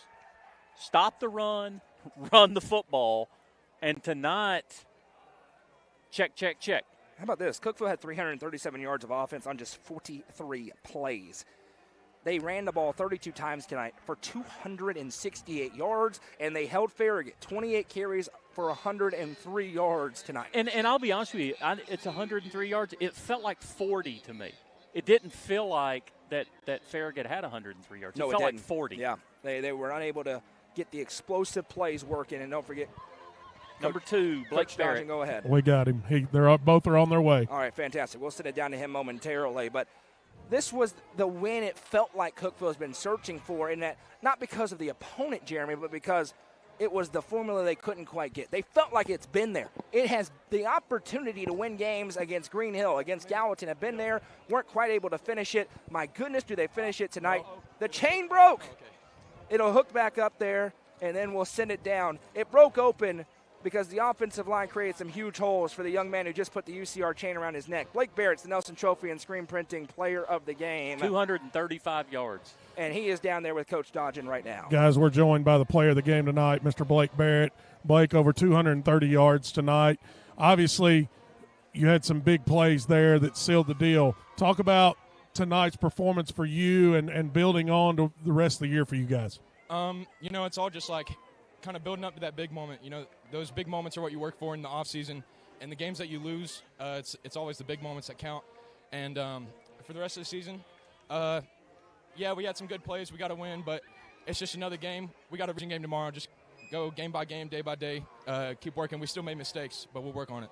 Talk about your offensive line tonight.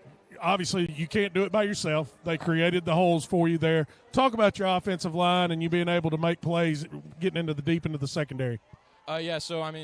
Like you said, I can't do it without my offensive line. Tight ends, everyone lead blocking for me. I can't do it without them. Everyone's doing their job. It takes 10 other people, not just one. So it also goes to the receivers. Our receivers did some good blocking on our outside run plays, and just everyone had a good game tonight. And we're just gonna enjoy it and keep moving on.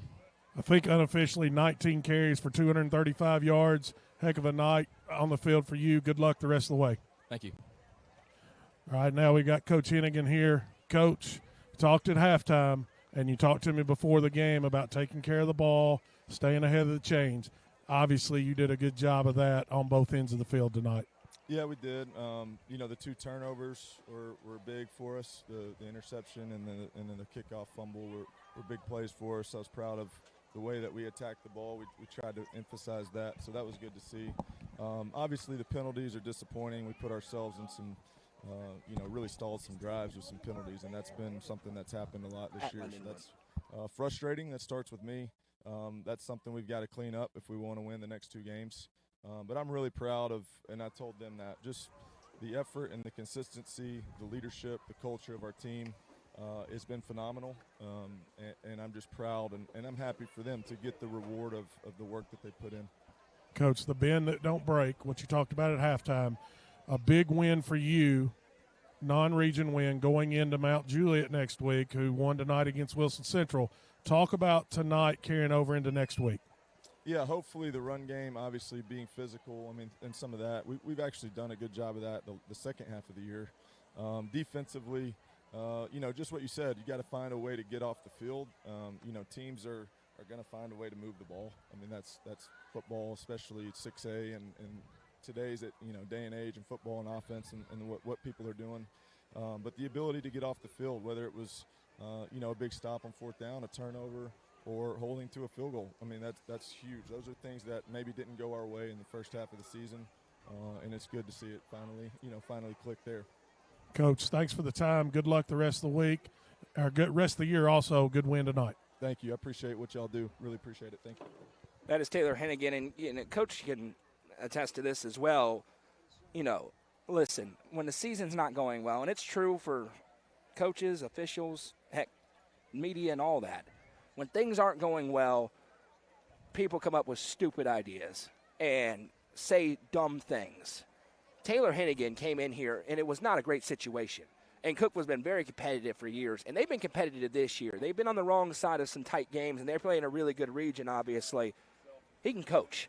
Absolutely. And he showed it tonight, and his team showed it. They're still fighting, despite a 1-6 record. They come in here tonight and really, especially in the second half, dominate a football game. Here is what I was probably the most impressed with, and to add on to what you said, some people – they just get so fearful and they try to reinvent the wheel, and that's not what you need to do. You need to tighten the bolts is what you need to do. He's got the winning formula. They just weren't executing the way that he needed them to. Tighten the bolts a little bit. Fix the mistakes and do what you do really well. And here's the reality of the situation now as you look ahead for the Cookeville Cavaliers. We've talked about it's a 3-game sprint where they pass tonight with flying colors. They go on the road to Mount Juliet. They win that game. We'll see what happens with Lebanon and Green Hill. That's a very important game. Lebanon and Gallatin next week, a very important game. Cookeville knows, there's no doubt about it, they got to figure out a way to get to the 3 seed, Jeremy. You're the 4 seed, it's over. You play at Oakland, it's not happening this year. You play anybody else, and Cookeville at their best can compete in that first round. And then this year, it is not like it was last year, where if you win the first round of the playoffs, as Green Hill defeats Lebanon tonight, and this is huge now. If Lebanon loses next week to Gallatin and Cookeville beats Mount Juliet, Cookeville could get the 3 seed. And they'd have to go to a place like Blackman. Very tough place to play, but it's not Oakland. It is not Oakland. And now in the second round, it's not Oakland anymore because of the new pod system that the TWSAA has deployed.